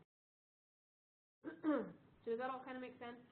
When you do those, so like when we went on the case floor, they were holding a couple of those family, or a family for the 5 days after doing the court blood draw. Is it mandatory? Like, is it sanctioned that those people stay for the 5 days, or do they kind of just like make it sound like it? It's usually recommended, but it's not mandatory. So they could be like, no. Yeah. Oh, well, I shouldn't. So typically, if mom comes back with a positive history for drug use during pregnancy or a positive urine test on admit, the baby has to stay for up to 5 days. But the parents can leave. They tend to, because they want to look like good parents. Like there's usually a lot of that play going into it where, they might be great parents. They might be in a program and they've cleaned their life up and now they just have to comply and do this. But sometimes you also see the flip side of that where they feel like they're being monitored for 5 days, so now they have to be there and they have to do all of these things and they have to jump through these hoops, and sometimes it makes the situation worse because they're stressed and they're exhausted. She seemed like she just like they basically told her, you're here for suspected drug abuse, and she just completely didn't get it. Yeah. But wasn't that your impression of her? That she just didn't understand why they were there? Suspected or proved? Well, there is no way to prove it. Just because she's had a history, or if she came in positive, it doesn't mean she might say, well, I took a friend's hydrocodone, whatever it may be. Not necessarily. They have to, so the test that they run here then gets sent to the Mayo Clinic to confirm it, which takes a couple of days. So it's a frustrating situation. Do they test for drugs while you're pregnant? Because, you pee and stuff I didn't know that. They only test if there's a suspicion. I always thought that was like, something they just did. Nope. It's on a suspicion. So if, like, a family member is missing prenatal appointments, or they're inconsistent with their care, or they're non-compliant with medications, or they've had a history in the past, or they see track marks, or they have a patient that's got irrational behaviors, or whatever it may be, then they'll do it. But it's not every patient. I have, I actually worked with a girl who, really great worker, but she was on meth, and I had no idea. And she didn't have marks, she didn't tick at her face. Because they have great energy when they're on meth. Yeah, and she was a hell of a worker. I'm not kidding. She was probably like, high every time working you with her. It's true. It's amazing when people are high on meth. Their energy levels for days are just sky high. It's kind of unreal watching it, but yeah. So in those kind of situations, you know, they're kept there for 5 days because they're waiting to see if baby will withdraw, and they don't want baby to withdraw at home if that's going to happen.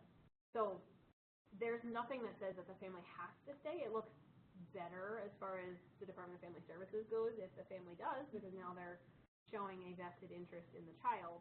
But sometimes it also creates a dynamic where everybody is so exhausted and the child starts to withdraw, so they're not sleeping, so the family's not sleeping, so everybody is tense and on edge, and it just blows up into this nightmare of a situation. So it's kind of this fine line, and as a nurse, there are times where it's totally appropriate to say, look, you guys probably need to just, why don't one of you stay the night and the other one go home and sleep, and then switch to, like, give them a breather. My thing is like, stay positive. So there is this, And they did. I would not do well on peace because I would be like, well, it's your fault.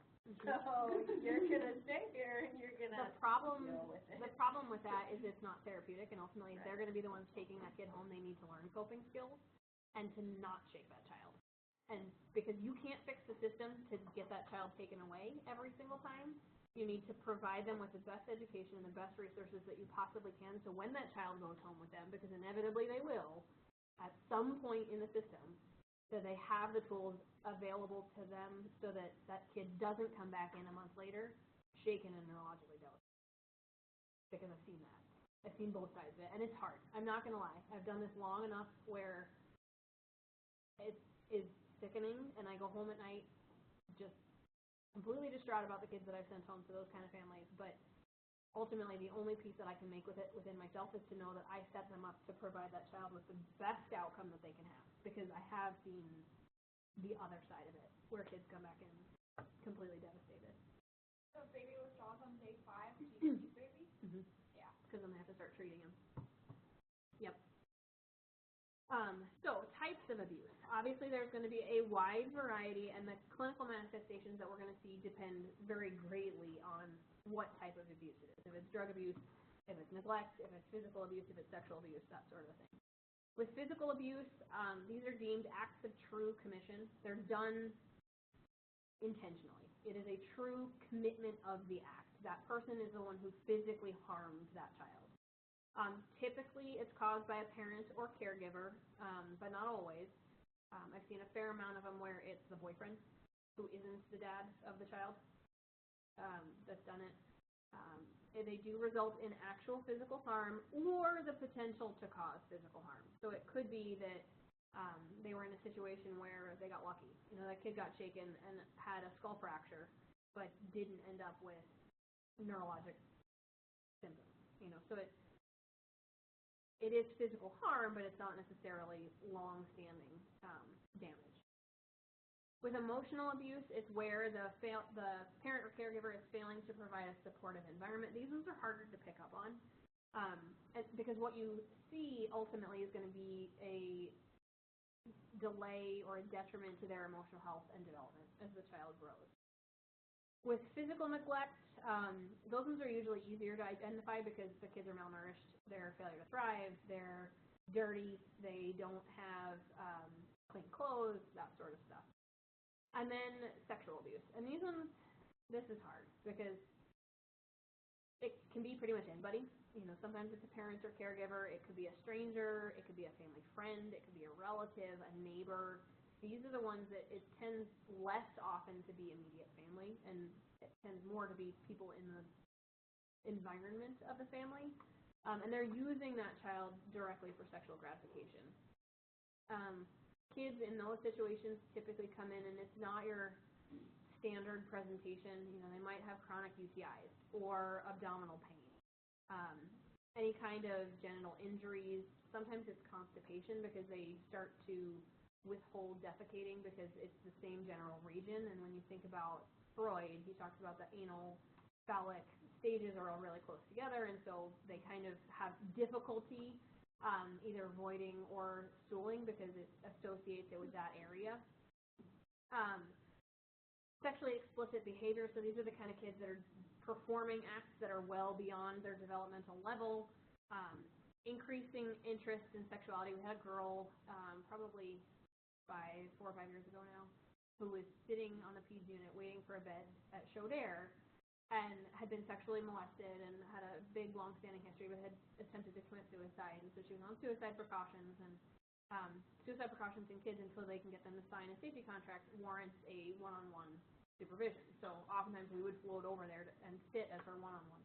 And while you're sitting there, she would just divulge all sorts of information and sexual jokes and stuff, and you're just like, whoa, A, that's well above my head, and B, you're 10 years old. Like, it was just, you know, she couldn't have a male in the room because she was extremely inappropriate and would take her clothes off, and just clearly her interest in sexuality was far beyond what you would expect of a 10-year-old.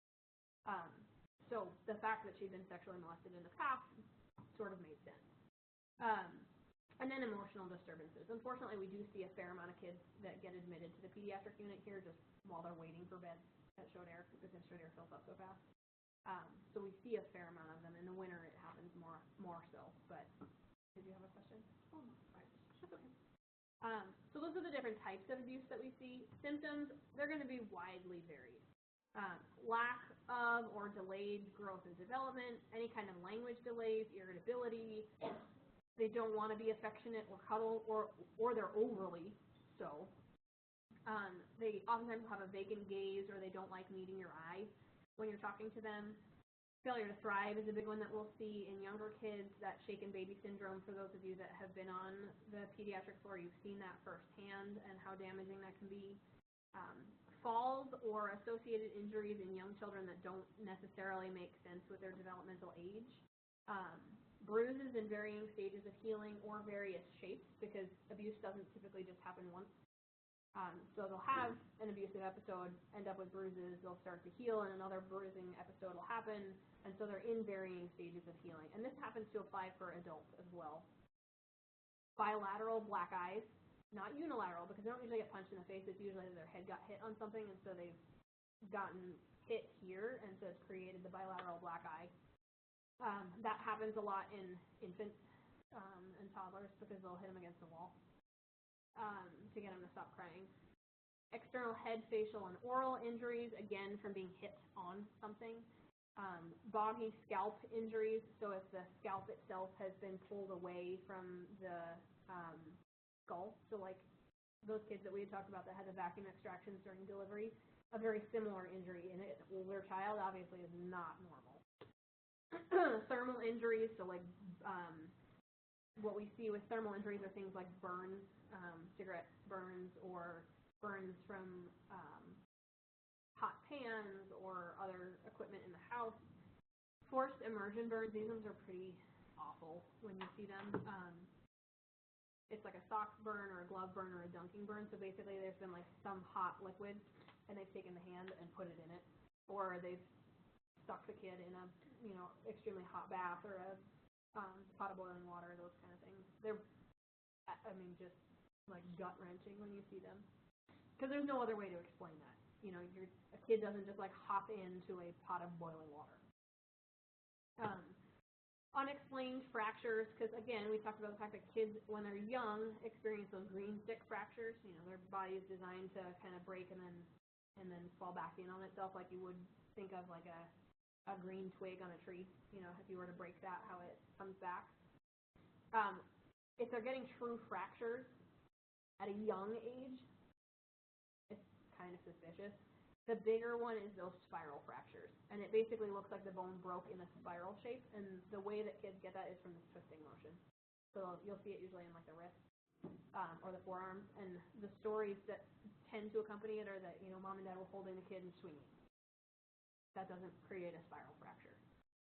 Most people, when they're coming up with stories to try to explain the symptoms that they see, don't really understand the underlying patho behind how bones break. So the stories tend not to line up with what you're actually seeing physically, which is also one of the bigger kind of red flags. If parents come in and the story doesn't match the symptoms you're seeing, it's usually a pretty good suspicion anyway for abuse. Unexplained dislocations. Sometimes you will see dislocations on the shoulder from kids, like when parents are swinging them. They'll be walking and the kid will swing between them and they're holding the kid's arms. Sometimes that'll create a dislocation, but fairly rarely. And then physical neglect or poor hygiene. poor hygiene, excuse me. So, yeah. Mark, I guess I wasn't with him at the time, but his son, I guess that actually happened to him and his ex-wife with his son. They dislocated his arm doing that. So now every time I'm like doing that with my kids, he's like, don't do that. Don't ever do that. Well, and I can guarantee you they probably worked him up for abuse. Oh, I'm sure. You Yeah, know, I didn't ask him about that. Take the kid to the ER, and that's what's going on, and they end up doing a full body x-ray to make sure there's no other fractures that have healed. And or like swinging her or anything. He's just totally like, don't ever do that. Yeah. Well, you can see why. Munchausen's is the other thing that we'll see as a setup. It's a type of abuse. It's called Munchausen syndrome by proxy, and basically this is the one where, I'm sure you've heard of it at some point, where basically the family member, it's usually the mom, makes the kid sick. So they're intentionally creating an illness, fabricating symptoms, describing clinical presentations such as seizures, vomiting, bloody diarrhea, in order to be admitted into the hospital setting. They're basically creating an illness to get that child hospitalized. It is an official mental health disorder. It's not something that's done intentionally from a clear mind. It's a very distorted mind that puts this child into this situation. I don't know the difference between diseases that are like abnormal shapes and stuff from that and like kids who are displayed. Yeah, location is a big one.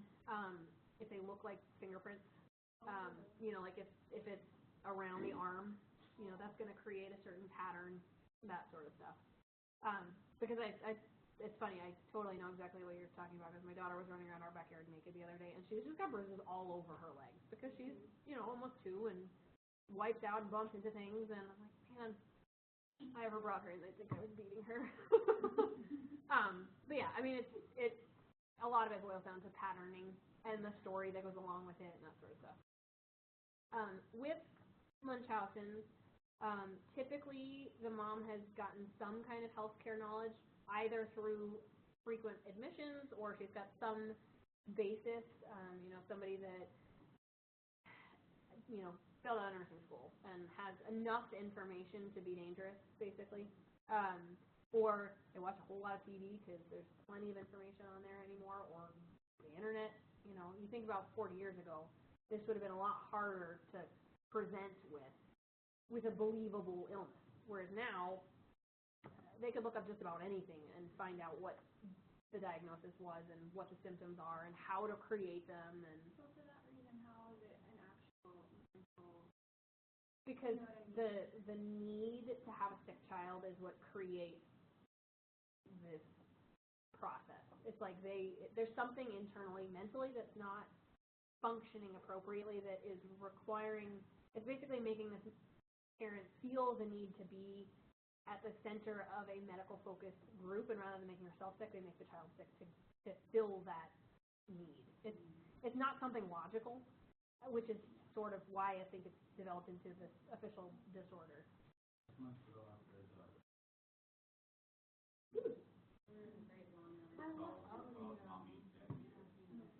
I'll have to check that out. Is that on Netflix? There's like a bunch of different shows. I was on the ID channel, and it was like one of the most intense. I have a family member with Munchausen, not by proxy, but Munchausen. It's like the real deal. Like, they're in a wheelchair right now. They don't need to be. I've been to their house where they were standing in their kitchen, and they had to explain away to me why they were standing, which I've known for years that this person has this disorder, so I just pretended. I was like, oh yeah, he must be doing weird. Because I didn't want to make it weird. Yeah. But yeah, I mean, she doesn't get anyone else sick, but right. Because so the by proxy part is they're inferring the disorder on the child. That by proxy means like on somebody else. So then do these people that do this get off on the basis, oh, I'm mentally disturbed, rather than I just abused the child? No, because they don't acknowledge that it's like they're in complete denial that they're creating any of this. Like we had a Hutterite family not that long ago that was like this, and they were in all of the time, and it's hard because they literally are in complete denial of the fact that they've created this environment. Like that part of it somehow has just disappeared. Like your family friend that is in a wheelchair because they can't walk, but they have no physical reason why they can't walk. Right. I guess I'm asking more along the lines of then, so are these children removed from these people, or are they provided? It takes a while. And then kids. It usually is a combination. In fact, like usually there's like a safety plan involved where a different family member has to be present at all times while they're getting mental health help, and it's not an easy scenario because it's also hard to prove. Because everything is so vague. You know, they are typically very over-involved with the child. These are the families that want to give all the meds, that don't want you doing any interventions, that don't ever leave that bedside, that are attached to that kid like glue. They are finding that what a lot of it boils down to is that, like, while these kids are getting tested and while they're getting treated, the attention is all on the parents because all of the medical personnel are asking the parent questions and they're asking for their advice or their description of the symptoms or whatever it is. So all of the focus is on them, even though it's about the child. The kicker to it is that when the mom's gone, symptoms are gone. And so that's how you start to figure it out. You know, like mom will go out for lunch and all of a sudden the kid that came in because they were dehydrated because they wouldn't keep anything down because they wouldn't drink is eating ice pops like crazy and doing totally fine, but the second mom comes back in, oh, we can't go home because she won't drink. I mean, that was the exact scenario the last time that it happened on Pete's. They were brought in severely dehydrated, and it was that she wouldn't drink because every time she drinks, she throws up. And was she actually dehydrated? Yeah. So this woman kept fluids from her kid to make her kid sick. Yeah. I mean, so they create or gave her something like Ipecac and caused her to vomit. You know, so then the child then thinks, well, I ate something, so now I don't want to drink something because I puked the last time I did it, and mom said that that's why I puked. So it creates this dynamic, and especially when the children are older, it's hard because they buy into what the mom is justifying as the reason they're experiencing their symptoms. Can you tell anybody they have a diagnosis in there? I'm like, I'm not gonna say. No, But yeah, I mean, people embrace it. They do. When they have a diagnosis, when it's not something dire, oftentimes they, especially as kids, it's like this novel concept. It's, you know, something new. Box 28.3 goes into more detail on the exact like requirements for diagnosis, but typically the kids under 6 years old, because they're still under the influence and under the manipulative abilities of a parent. Because after that age, most kids can start to figure things out on their own. Because again, we've established this identity versus inferiority, and they're starting to do they're doing industry, and they're starting to be their own person after this point. Now they're in school. You know, their peers are becoming more important than their parents. Typically, the dad's not really overly involved in the healthcare situation. You know, he's working. He can't. Still got to pay bills. You know, this isn't his arena. He doesn't like hospitals. He has family members die. He doesn't like to come. They kind of justify away why dad's never available to talk to. Typically, the history that is claimed is not consistent with what we're finding. You know, lab values won't necessarily match up with what they should be based on the symptoms that we're seeing. Typically, there's a history of multiple hospitalizations, usually in a fairly short period of time. But the second that they're hospitalized, depending on the strictness of the rules of the hospital, and or when mom goes away, the symptoms go away and get better. So that's kind of the telling sign of it. But it's hard to prove. I mean, you can imagine that if mom's always at the bedside, how do you prove it? It gets to be a very sticky situation. And so it boils down a lot to making sure we're doing very thorough charting, and it's objective and, you know, just documenting everything that you're seeing interaction-wise with quotes and that sort of stuff. Is there like a calmer version of this? Because I have friends that, like, every time their kid has a fever of like 99.1, it's like they're on Facebook and they want me to pray for their kid, and this is like because they every want the other day their kid has this, and you're just like, dude, your kid, like, I don't have a problem. Part of that is our social environment in today's day and age, really. I mean, when you think about how much people post about their lives on Facebook, I've got relatives that post pictures of their freaking carrots in their garden every day. I'm like, I don't care. I don't care. Like, this is, you know, and I'm sure you guys have all experienced it. If any of you are on Facebook or any kind of social media at all, people post about they pooped today, and they've got to post it on Facebook. Because it's an attention thing. I mean, that really is the social environment of this generation as well. I mean, so while it's not like officially a minor form of Munchausen's, we're probably creating more of this kind of a dynamic because it's encouraged. Right. Seeking that kind of attention is something. And everybody comments that they're praying and all this, and I'm like, you guys aren't seeing this problem. There's this is a problem. Yeah, there's a family. There's a family that has not quite this scenario, but people have taken it to the extreme where they create GoFundMe accounts for everything anymore. And the kicker to it is now some of the hospitals are starting to get involved with it because it's actually a form of child exploitation, especially if the information on them isn't accurate. The hospital personnel gets to be really easy to know when you're seeing things like, my child had a pneumo and they put a chest tube in and did compressions and all this stuff, and that child is totally fine sitting in front of you. There's a lot of that kind of stuff that is becoming a very litigation heavy scenario. So, things that we need to do for children that are being abused. Obviously, our number one requirement is going to be stabilizing them, making sure that physically, physiologically, emotionally, that they're stable, they're safe. And once they're in the hospital setting, usually that's the case. We need to protect them from any kind of further abuse. We need to take a very accurate history. Collecting lab specimens, you'll notice we take a history before we collect lab specimens.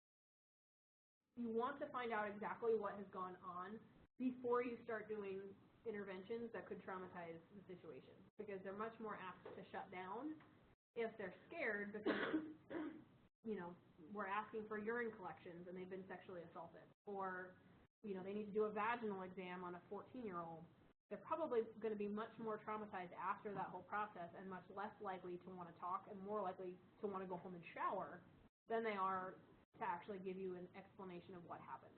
So taking the history before we start collecting lab specimens, doing photographs of the bruising or the broken bones or the damage, whatever it may be. However, and I feel like this should be self-explanatory, but it's not, it should not be taken on your personal phone. You would think that that's common sense.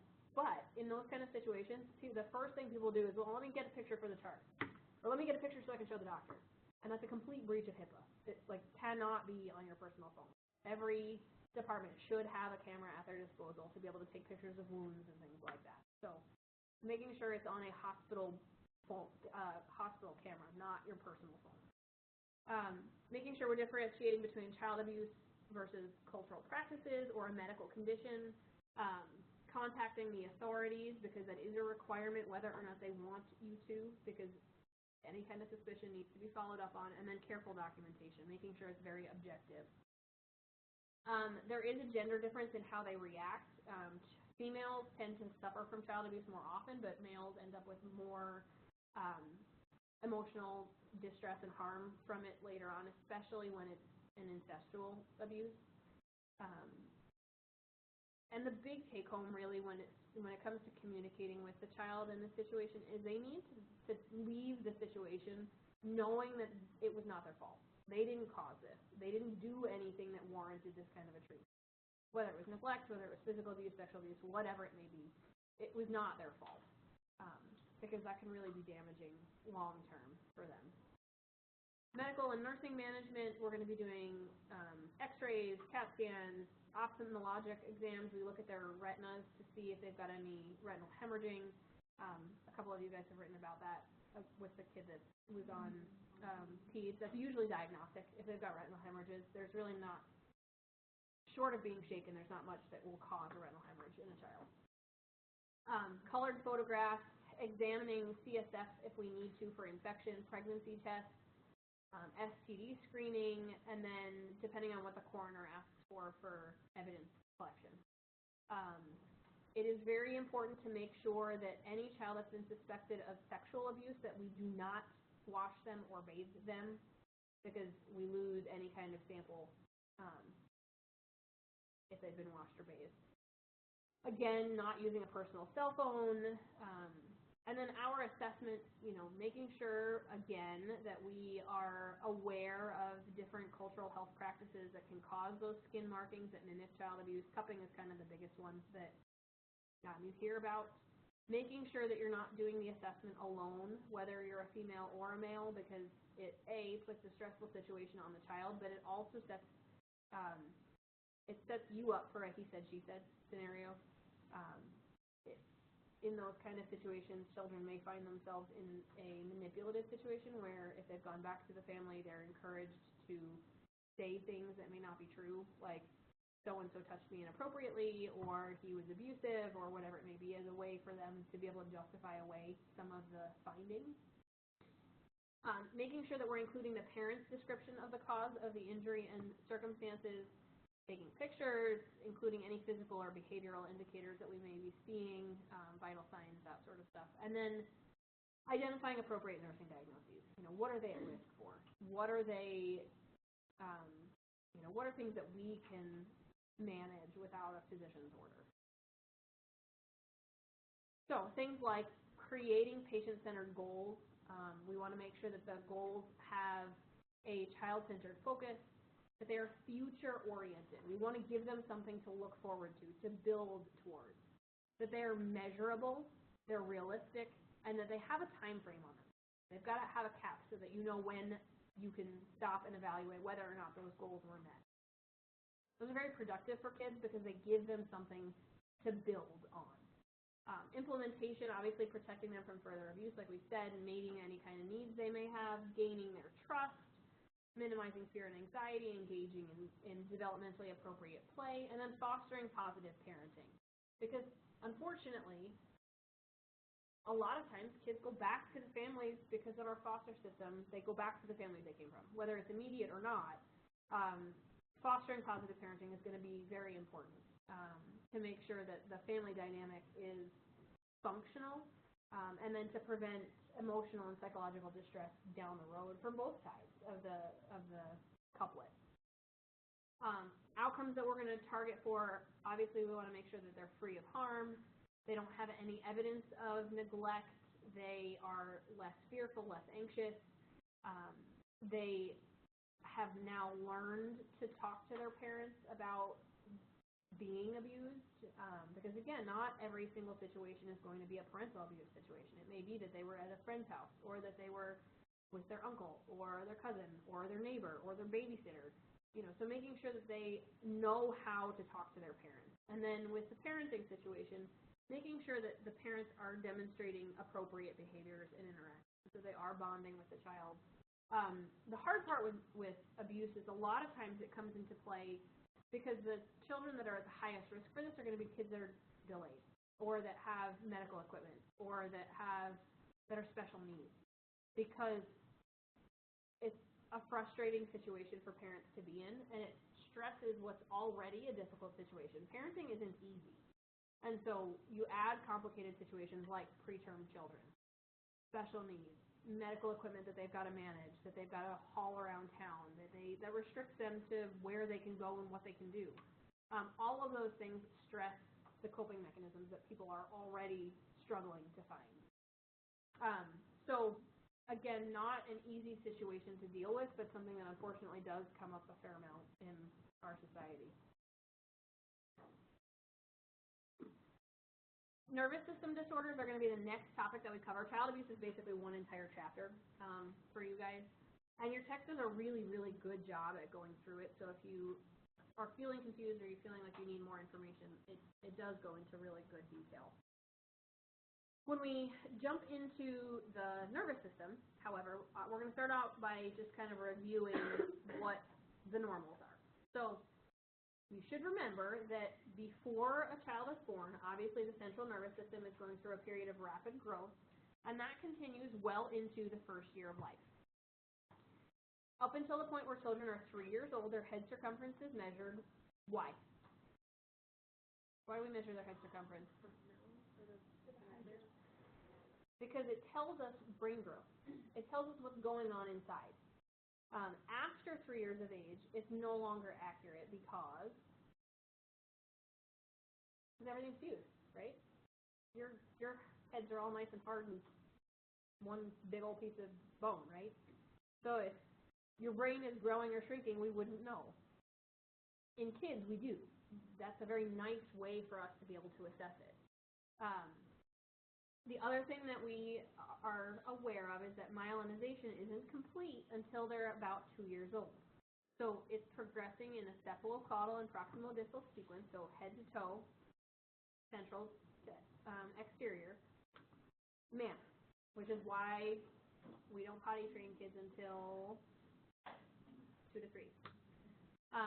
So as part of our neurological assessment, one of the first things that we need to look at is their age and their developmental level, right? Because that tells us where they should be at and what we should expect. And it provides us guidance on how to assess their central nervous system functioning. One of the biggest things that we assess for is going to be an increase in intracranial pressure. And what causes that, for the most part in kids, is going to be either an overproduction or a lack of absorption of their cerebrospinal fluid within their ventricles. And we'll talk a little bit more about that when we get to hydrocephalus. But that's pretty much the culprit of an increase in ICP in kids. Health history, we're going to do things like any kind of risk factors for a neurological system injury. What would be something that would predispose somebody or put them at risk for a neurological injury? Shaken baby. What about riding a bike without a helmet? That's a big one. How about riding in the front seat before age 13? A lot of that kind of stuff that predisposes them for risk. Risk factors in perinatal injuries. So what kind of kids would be at a risk for damage to their neurological system at delivery? Small for gestational age kids because they come out pretty quick. Or like if the mother had an accident or something, if she fell. Yep, if mom fell or was hypoxic. How about those kids with those brachial plexus injuries? It's not central nervous system, but it's peripheral nervous system because of all of the nerves that are innervating that entire side. You know, so you got to look beyond just the core when you look at that sort of stuff. Family history. If you've got a family that's got a history of seizures, that's a big one that we look for.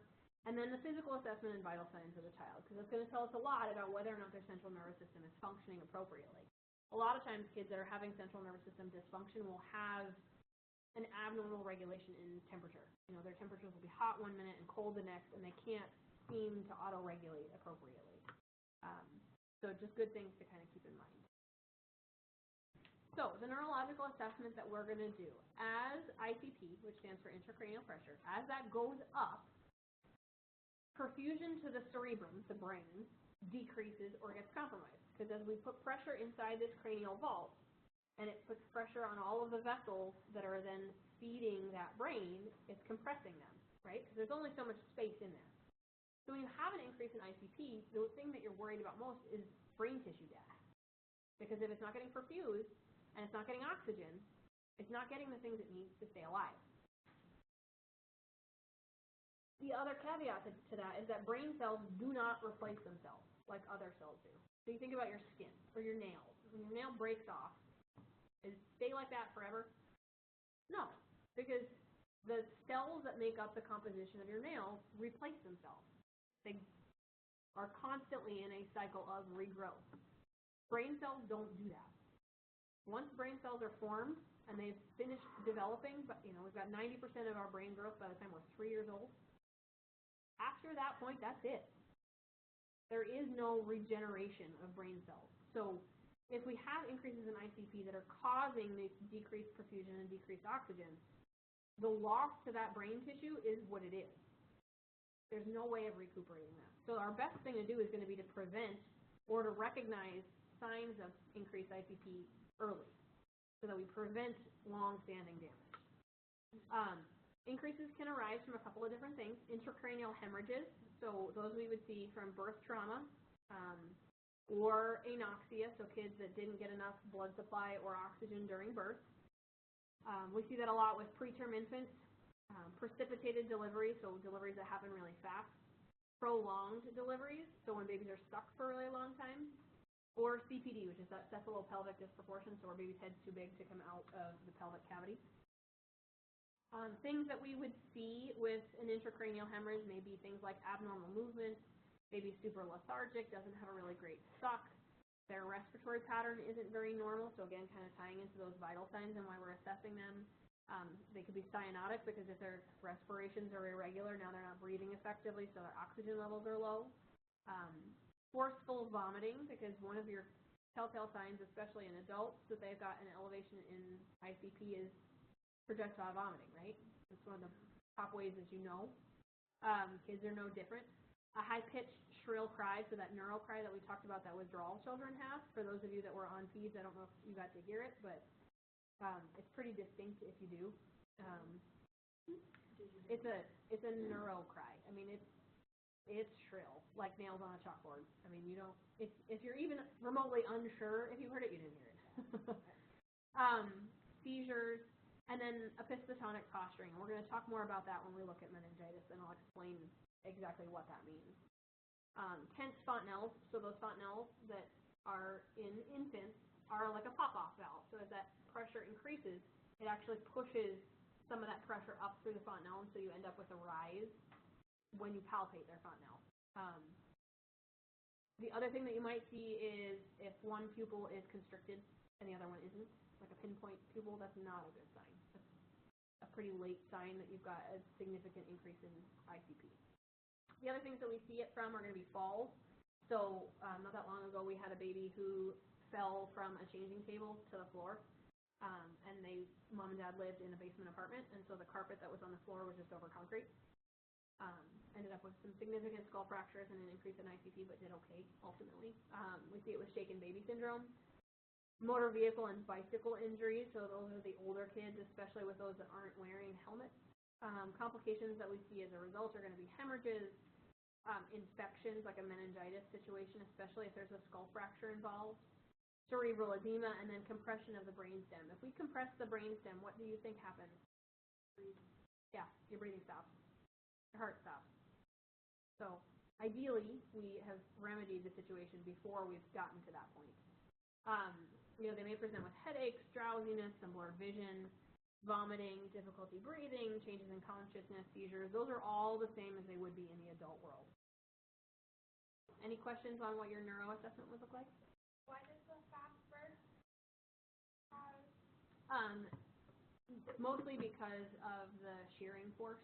Like when they're coming through that canal so quickly, it kind of puts pressure. Or it can be that they come out so quickly that there's not somebody there to catch them. Sometimes that happens too. They're delivered right into the bed, or the floor, or the toilet, or wherever it may be. But a lot of it has to do with just the pressures involved. They're being squeezed through that canal so quickly that their internal pressures haven't had time to kind of normalize, so they end up with hemorrhages that way. So one of the things that we see as a result of an increase in ICP and or hypoxia is going to be cerebral palsy. Cerebral palsy is a group of disorders that we see that involve the functioning of the nervous system and the brain. And the important take-home when it comes to cerebral palsy is that it is non-progressive. It does not get worse. It is as bad as it's going to be when it gets diagnosed. It's a injury to the brain and the nervous system directly related to low oxygen levels. That's what causes it. They get low oxygen levels, it creates cellular death within the brain tissue itself, and that's what creates cerebral palsy. Depending on the severity of that hypoxic episode, will determine the severity of the symptoms that we see, because it basically equates to how much brain tissue has been damaged. And what you see, symptom-wise, has to do with what area of the brain was hypoxic. So there's a couple of different kinds. There's ataxic, which they've got difficulty with muscle coordination, issues with balance, kind of their equilibrium is off. They have an unsteady, wide-based gait, so they kind of waddle a bit and tend to veer. But for the most part, other than that, they're fairly functional. With spastic cerebral palsy, this is probably more of like what you guys think of when you think of cerebral palsy. These are the kids that are hypertonic. They don't have good posture control, so they don't really sit up very well, even though they're hypertonic, so their extremities are very tight. They've got the scissored legs, so their legs are crossed and sometimes contractured. They can have an altered quality of speech because, again, everything's kind of tight. One of the things that you will notice is they will continue to have primitive reflexes beyond the point where they should have gone away. Not necessarily. I mean, that's the contractures. Yeah. The primitive reflexes are going to be things like if they've continued the Moro reflex beyond the point in time they should, or you check a Babinski on an 18-month-old, it should be gone. If it's not, it's very much indicative of an issue with the central nervous system, but potentially with a spastic cerebral palsy. Again, why you need to know those reflexes and when they should be there and when they shouldn't. So those are kind of your more standard cerebral palsy kids when people think of cerebral palsy. I think that's kind of more the image that they get. But you can also see a hypotonic cerebral palsy where they basically just have very poor muscle control, much more like a muscular dystrophy. And then dyskinetic cerebral palsy is, I haven't seen this one a ton, but they have these involuntary worm-like movements. So their body kind of just like, and it's completely involuntary. You know, different parts of their body will do it at different times. But when they go to sleep, it gets better. And it can sometimes affect facial muscles as well. They tend to be slightly more high-functioning. But with all of these cerebral palsy situations, you'll notice that they're all muscle-based. It doesn't say anything about cognitive functioning. Because cerebral palsy kids can be completely cognitively intact in a body that is not functioning the way it is designed to function. So, for our assessment, we have to be aware that it may involve either one or both sides of the body. If it's severe enough, it can be picked up as early as 3 months of age. Things that we'll be seeing are things like delayed motor growth, mastery of the first year skills aren't being met at the first year. It might be later. Things like rolling over, sitting up, crawling, standing, walking, things that you should be seeing in infancy that you aren't. Treatment and management is going to be supportive because there's no way to cure it, there's no way to correct it, but we can prevent things like contractures. We can promote development with things like speech. So PT and OT are going to be huge, and then speech therapy especially. A lot of times these kids need things like braces or splints. Sometimes they need wheelchairs, walkers, crutches. It just sort of depends on the extent of their disability. But approximately 50% of them are of normal intelligence with only physical disabilities. So you can imagine that this is a really hard diagnosis for a family to receive because there's such a wide array of how it can be presented and manifested. In order for it to be diagnosed, typically they've got to have at least one of the following signs. So tight muscles that don't stretch, they're getting worse over time, starting to get that contracted look. The scissors movement of the arms and legs, so again, kind of that crossed effect, and it has to do with the tightening of those muscles. They end up with limited range of motion. They sometimes will develop paralysis or muscle weakness. Just because a baby moves their legs doesn't mean that they won't have a paralysis from cerebral palsy later on, which is a big education piece. Sometimes they'll have tremors. Their ability to suck, swallow, and manage their secretions is going to be very variable depending on the severity of the cerebral palsy. Some kids eat completely fine orally. Some kids need a G-tube. Some kids need suction at home to be able to manage their airway. It just sort of depends. Typically, they're in pain. So these are those chronic pain kids that you want to really make sure that we're medicating appropriately. Very much relying on parents to be able to help us to gauge whether or not they're in pain because they're not going to necessarily be able to express it the same way. And then their effectiveness of their airway clearance and their containment of their saliva, again, is kind of very much linked to that ability to suck, swallow, and manage their secretions. There's no way to predict whether or not they'll be able to do that. It's just the time will tell kind of a thing. With the understanding that the earlier that the symptoms are seen, the more severe the cerebral palsy likely is. Do you guys have any questions on CP? So this is being hypoxic in the womb or after birth? Typically it's during delivery or in utero. It's usually one of the two, but it can be after birth, so like kids that are born preterm that are super sick, or, I mean, it can be a result of that as well. Kids that are in the NICU setting that are having hypoxic episodes. It can be a kid that has gone home and mom had in a sling, suffocated, went hypoxic, got to the ER, they resuscitated the child, but now they're looking at a diagnosis of cerebral palsy down the road. I'd say the majority of what we see are the situations where it's in utero or during delivery, but yeah, the other ones are definitely. I lived with a kid who, I mean, it sounds like, I didn't know because I was a kid at the same time, but it seems like it was cerebral palsy, but the mom, when she brought him home, he was, born healthy, all of those things, and for some reason I want to say that like they believe he had sleep apnea or something, and that's how he was hypoxic. Is that? I mean, it could be. Like that's something. Yeah, I mean, if he was having frequent episodes where he was going hypoxic at night, I mean, it's definitely a possibility. The catch to it is it's got to happen early enough where brain growth is still going on, because adults don't just go from fully functional to cerebral palsy. It's a different definition when it happens to an adult. So, spina bifida. We've talked about this a little bit when we were looking at normal newborn assessments. This is what we prevent with folic acid, right? By definition, spina bifida is where, as that neural tube is forming, there's a defect because the spinal vertebrae doesn't close completely around it. So there's a couple of different types. There's occulta, which is like occult, which means hidden, where there's a small opening in the vertebral column, but there's no protrusion of anything through it because it's so small that no cerebral spinal contents are escaping through that protrusion. Usually the only way we know that it exists at all is that there's a tuft of hair in the spinal area, the sacral area, of the child's back.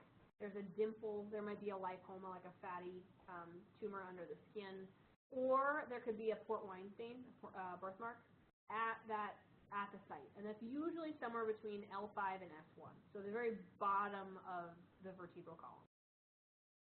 Kids that have an occulta spina bifida, we don't do anything for it, we don't do anything about it. They ultrasound it to make sure that there's no contents that are escaped through the spinal vertebrae, but it's a benign process. There's nothing that they do about it. With cystica, this is more like what people think about when they think of the term spina bifida. And it's called cystica because there's actually the development of a cystic mass in the midline of the spine. So you've got this defect in the spinal vertebrae, and part of the cerebral spinal contents have now protruded out through that vertebral column, creating what looks like a cyst. There's a couple of different types.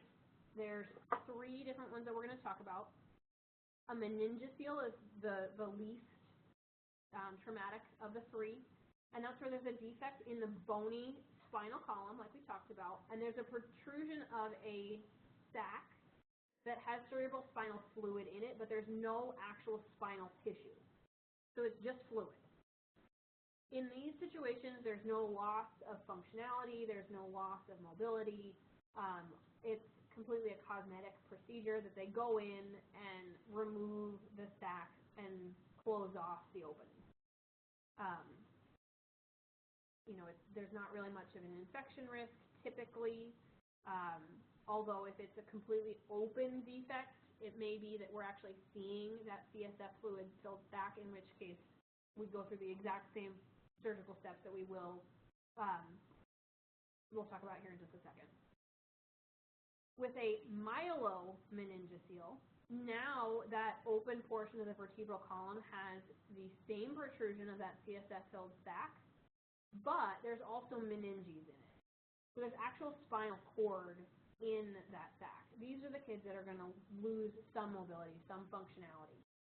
And the amount that they lose is very much dependent on the level of the defect. So typically they don't have much as far as control goes below the level of the defect. So if you have a kid that's got a really high defect, they're going to have a lot more symptoms than a child that's got a very low defect.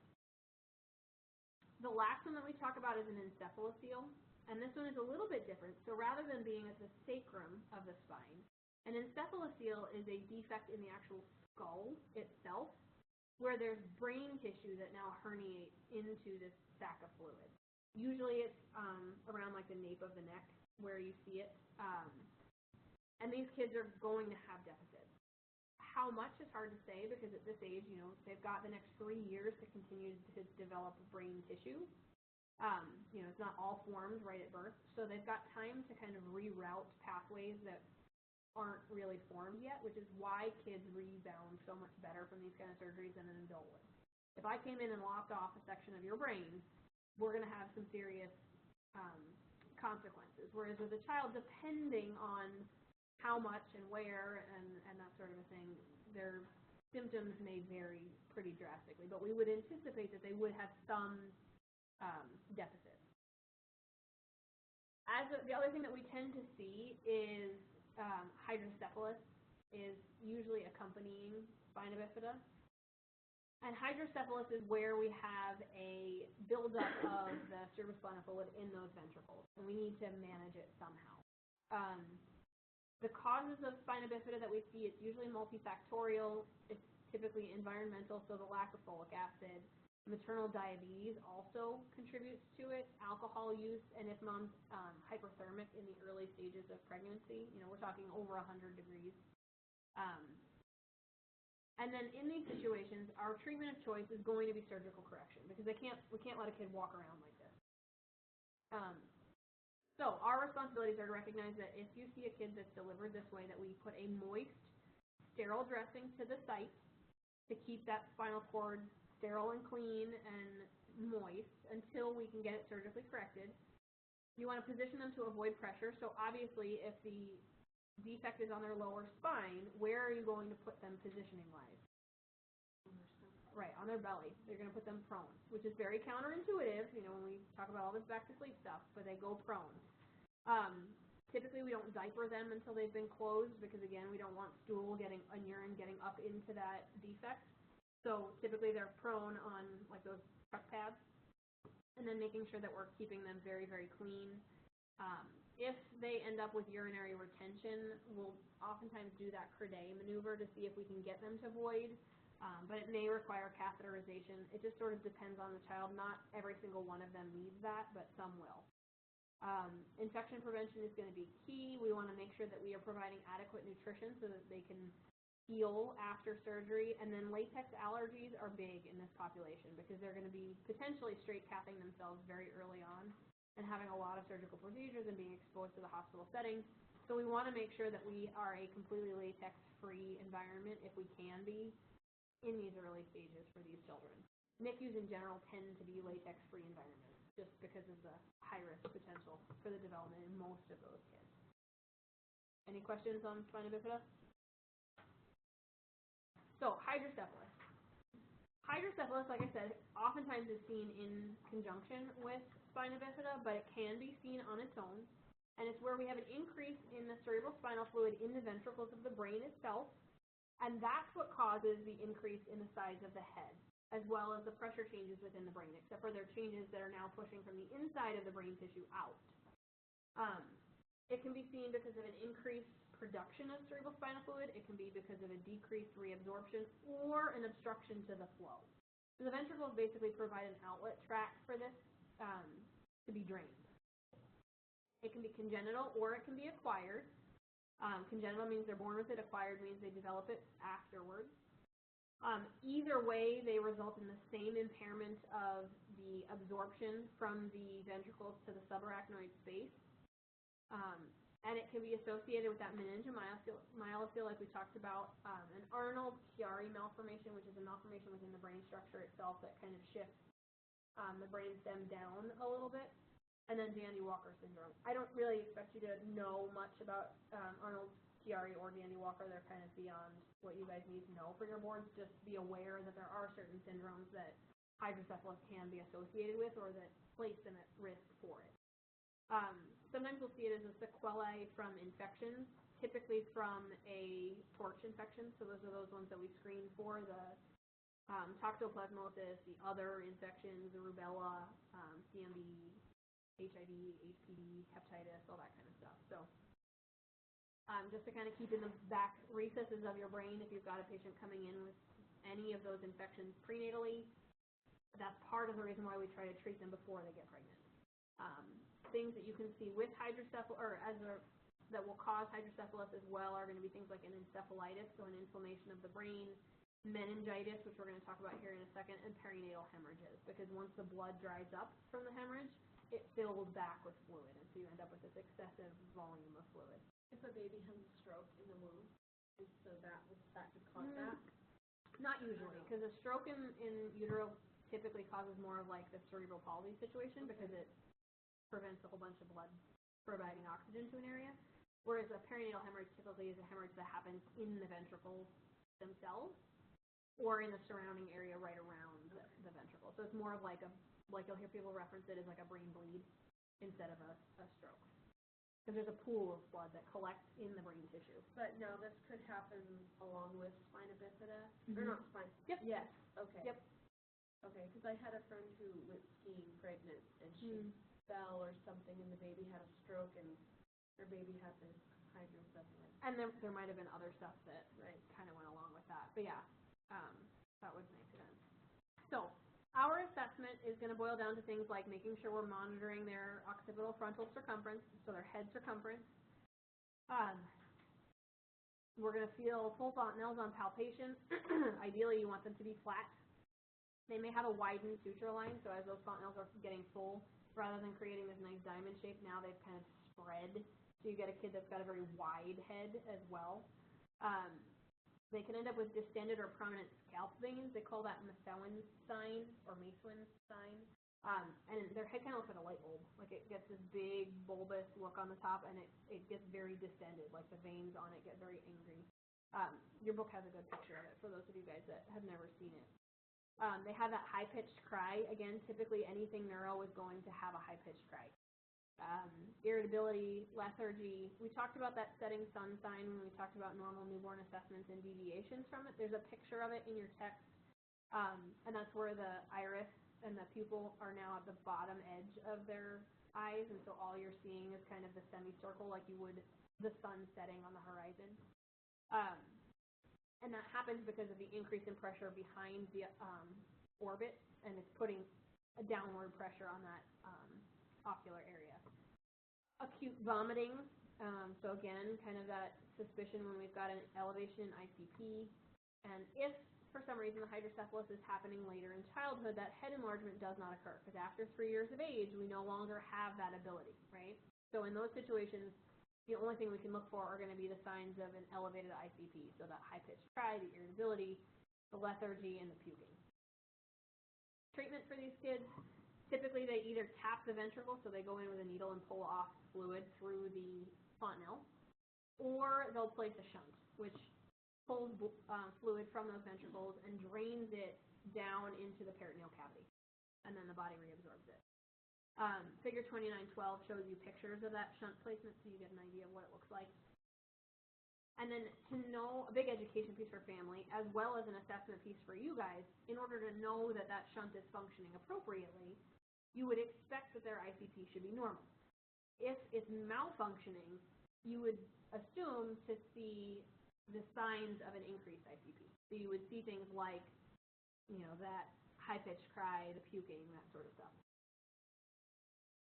And that can happen as a result of a biological buildup of just cellular debris. It can happen from infections. It can happen if they've outgrown the size of their shunt and it needs to be revised. So all good education pieces for families to know when to come in. Prognosis with hydrocephalus, again, is going to depend very much on the amount of damage that's happened to the brain tissue before we treated the hydrocephalus. We want to make sure that we're frequently repositioning those children because they, after the shunt placement, or even just because they've got a very large head, they have trouble repositioning themselves because their necks aren't strong enough to do that mobility. So we need to reposition them fairly frequently. And then post-op, a good thing to kind of know is if you're doing your assessment and the baby's fontanelles are sunken, what does that tell you about their ICP? That it's too low. What's the most benign way that we can alter our ICP? Nope. You don't even need an order for it. Water? You lay them flat. Because if they're upright, all the pressure is draining down. Think about those people that have spinal headaches. When you lie them down, the spinal headache goes away because now you've returned the volume back to their head. So if you have a child post-op that has sunken fontanelles and their ICP is too low, you lay them flat. If you have a child that has bulging fontanelles, what does that tell you? It's too high, and so you set them up. And the best position you can put them in is going to be semi-fowlers, or elevating the head of their bed, to keep them at that nice incline to help it drain down. Bacterial meningitis. So this is one of those things that we had just said can cause hydrocephalus, right? But it's also something that can happen independently on its own. And so bacterial meningitis is super scary. It's caused when there's an inflammation in the meninges in the brain, which is the membrane that covers the brain and spinal cord. It's caused by a couple of different bacteria, and you have to know which bacteria are associated with which age range. With newborns and infants, it's the enteric bacilli, so typically E. coli. Where do we get E. coli from? Stool. And then GBS, which is group B strep. Where's the only place that babies are going to get exposed to group B strep? Yeah, in utero, in the vaginal canal, on the way out, which is why we give those moms, we treat them for the moms that are colonized with that group B strep. Because we don't want them developing bacterial meningitis from the exposure. In older kids, so basically anybody that's outside of that infant range, Haemophilus influenzae B, which is the Hib one, is one of your number one causes. Strep pneumonia, and then Neisseria meningitidis, which is the absolute most dangerous one. It's the most deadly one. It's got a really rapid onset and tends to be fatal pretty quickly. Hib used to be the biggest one that we saw. But why don't we see it as much anymore? What was that? Vaccines, yeah. Because we give kids the vaccine to it so that they don't develop bacterial meningitis. Typically, it's an indirect infection from the bloodstream that they've gotten from their ears. It can be from different procedures or skull fractures. So those kids that have now had injuries are at risk for bacterial meningitis because of the transmission. And it is transmitted by droplet. So these kids need to be in droplet precautions. Signs and symptoms that we tend to see: poor feeding, they have a really high fever, they're irritable. Notice again this high-pitched cry, how that keeps popping up on all of these neuro slides. They're inconsolable, they're lethargic, their fontanelles are bulging because increased ICP. They have what's called epistotonic positioning, usually as it gets bad or gets worse, which is where they prefer when they're standing up or sitting up. So you see they position themselves like this, and they hyperextend their neck because it makes the pain get better. Because what they're experiencing the pain from is the inflammation of that lining around the brain and spinal cord. Well, when they go like this, they've shortened the distance of that spinal cord, and so the inflammatory response now isn't as bad. The other things that you see are going to be things like Kernig's sign, which is where if you have them lying in the supine position and you have their knees flexed, so they're lying down and they've got their knees kind of up like this, and you go to straighten their legs, they scream out in pain. Because what are you doing? If this is them lying here and their legs are bent and you straighten them, what are you doing to that spinal cord? You're stretching it. So it hurts. Because it's inflamed. Brudzinski's sign is very similar to that, where if you've got them lying in the supine position and you go to flex their neck, so you go to bring their chin to their chest, they draw their knees in and their hips up. Because they shorten that spinal cord to accommodate for the fact that you're lengthening it by bending their neck forward. Does that kind of make sense? They basically do everything they can to try to keep that spinal cord as short as they can because it hurts to have it straight. If you happen to assess a child, regardless of knowing why they came in, so this is that ER situation, and they have an abrupt petechial or purplish rash, that's like a head-to-toe kind of a thing, your immediate concern is going to be that they've got bacterial meningitis that is overwhelmingly septic, and they need immediate treatment, because typically that's what presents with that Neisseria strain, is that petechial or purplish rash, and if it doesn't get treated with antibiotics almost immediately, it's life-threatening. Like, it progresses that quickly. So if you have a kid that presents with that rash, your number one concern is notifying that provider, because you need antibiotics on board. Getting an IV in and getting that provider notified are going to be your two big ones. Any questions on meningitis? Yeah. The pain is caused by pressure, and then so there's other illnesses that can cause inflammation in the spinal cord. Would that, the next thing, is that something that people, adults even? That's interesting. Yep, you would see it with adults too. Okay. But you'll notice, like, earlier on we talked about that elevation in ICP, and one of the things you would see is that episotonic positioning, and it's because there's so much pressure in there. When they go like this, it gets better. But yeah, I would imagine that you would see it with adults as well. So treatment is going to revolve around early identification. They need to be in airborne and contact isolation, which is also known as respiratory isolation, because that's how it's transmitted. We do a spinal tap. You're going to see elevations in protein, because that's what the bacteria produces. And you're going to see decreases in glucose in their CSF, because the bacteria is chewing through all of the glucose that's normally in the CSF. They're going to be on IV antibiotics. We do indirect lighting because their eyes tend to be super sensitive to it, and padded side rails in case they seize. We want to make sure we're monitoring them for the development of the syndrome of inappropriate antidiuretic hormone, because the alterations in the pressure in their brain can actually cause them to have this presentation as well. So the biggest thing that you're looking for is going to be a drop-off in urine output. We prevent it with those vaccines that we talked about, and the prognosis really depends on the age of the child, what the organism is, and the response to treatment. But typically, the younger the child, the worse the prognosis. Did you Sorry, no, it's okay. I'm really caught up in this part. So anyways, okay, so the low urine output is due to the inflammation as well, because it's making the ADH. Okay. Yep. It's like the opposite of diabetes insipidus, basically, Right. is what you're seeing. Yep. Reye syndrome is also something that is neuro-related. What they end up seeing with kids with Reye syndrome is it's a non-specific encephalopathy, so swelling of the brain, that also impacts the liver and causes altered ammonia metabolism. It is triggered by a virus. People hear Reye syndrome and they automatically think aspirin, right? The number one thing that people think about. You can have Reye syndrome without ever having a child ingest aspirin. Typically, we see Reye syndrome because kids have been given aspirin to treat the fever associated with the flu or the chickenpox.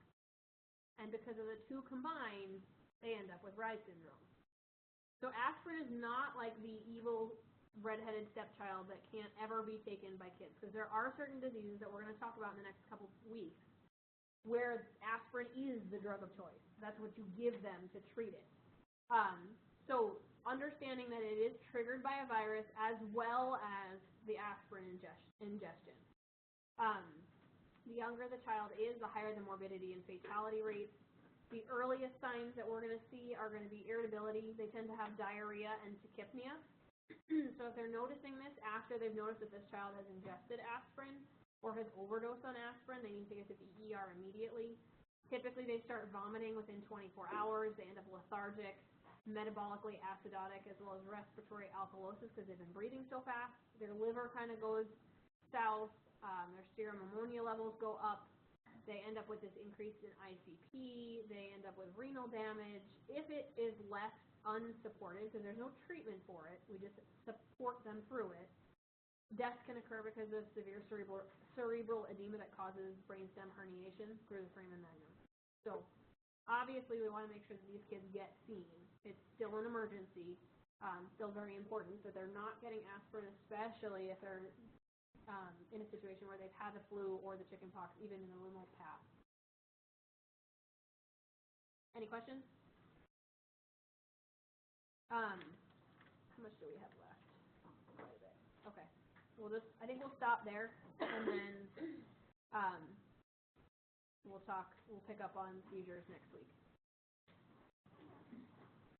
So the final will be over what this test was over, and then this. Yep. And then that's it? No, we've got 2 more weeks of class. Oh, shit. Yeah. So in those 2 weeks? Yeah. Basically, all of these. Okay. We got through nursing assessment. Yeah. I can probably touch upon it a little bit more, but I think for the most part, you guys got what you needed from it.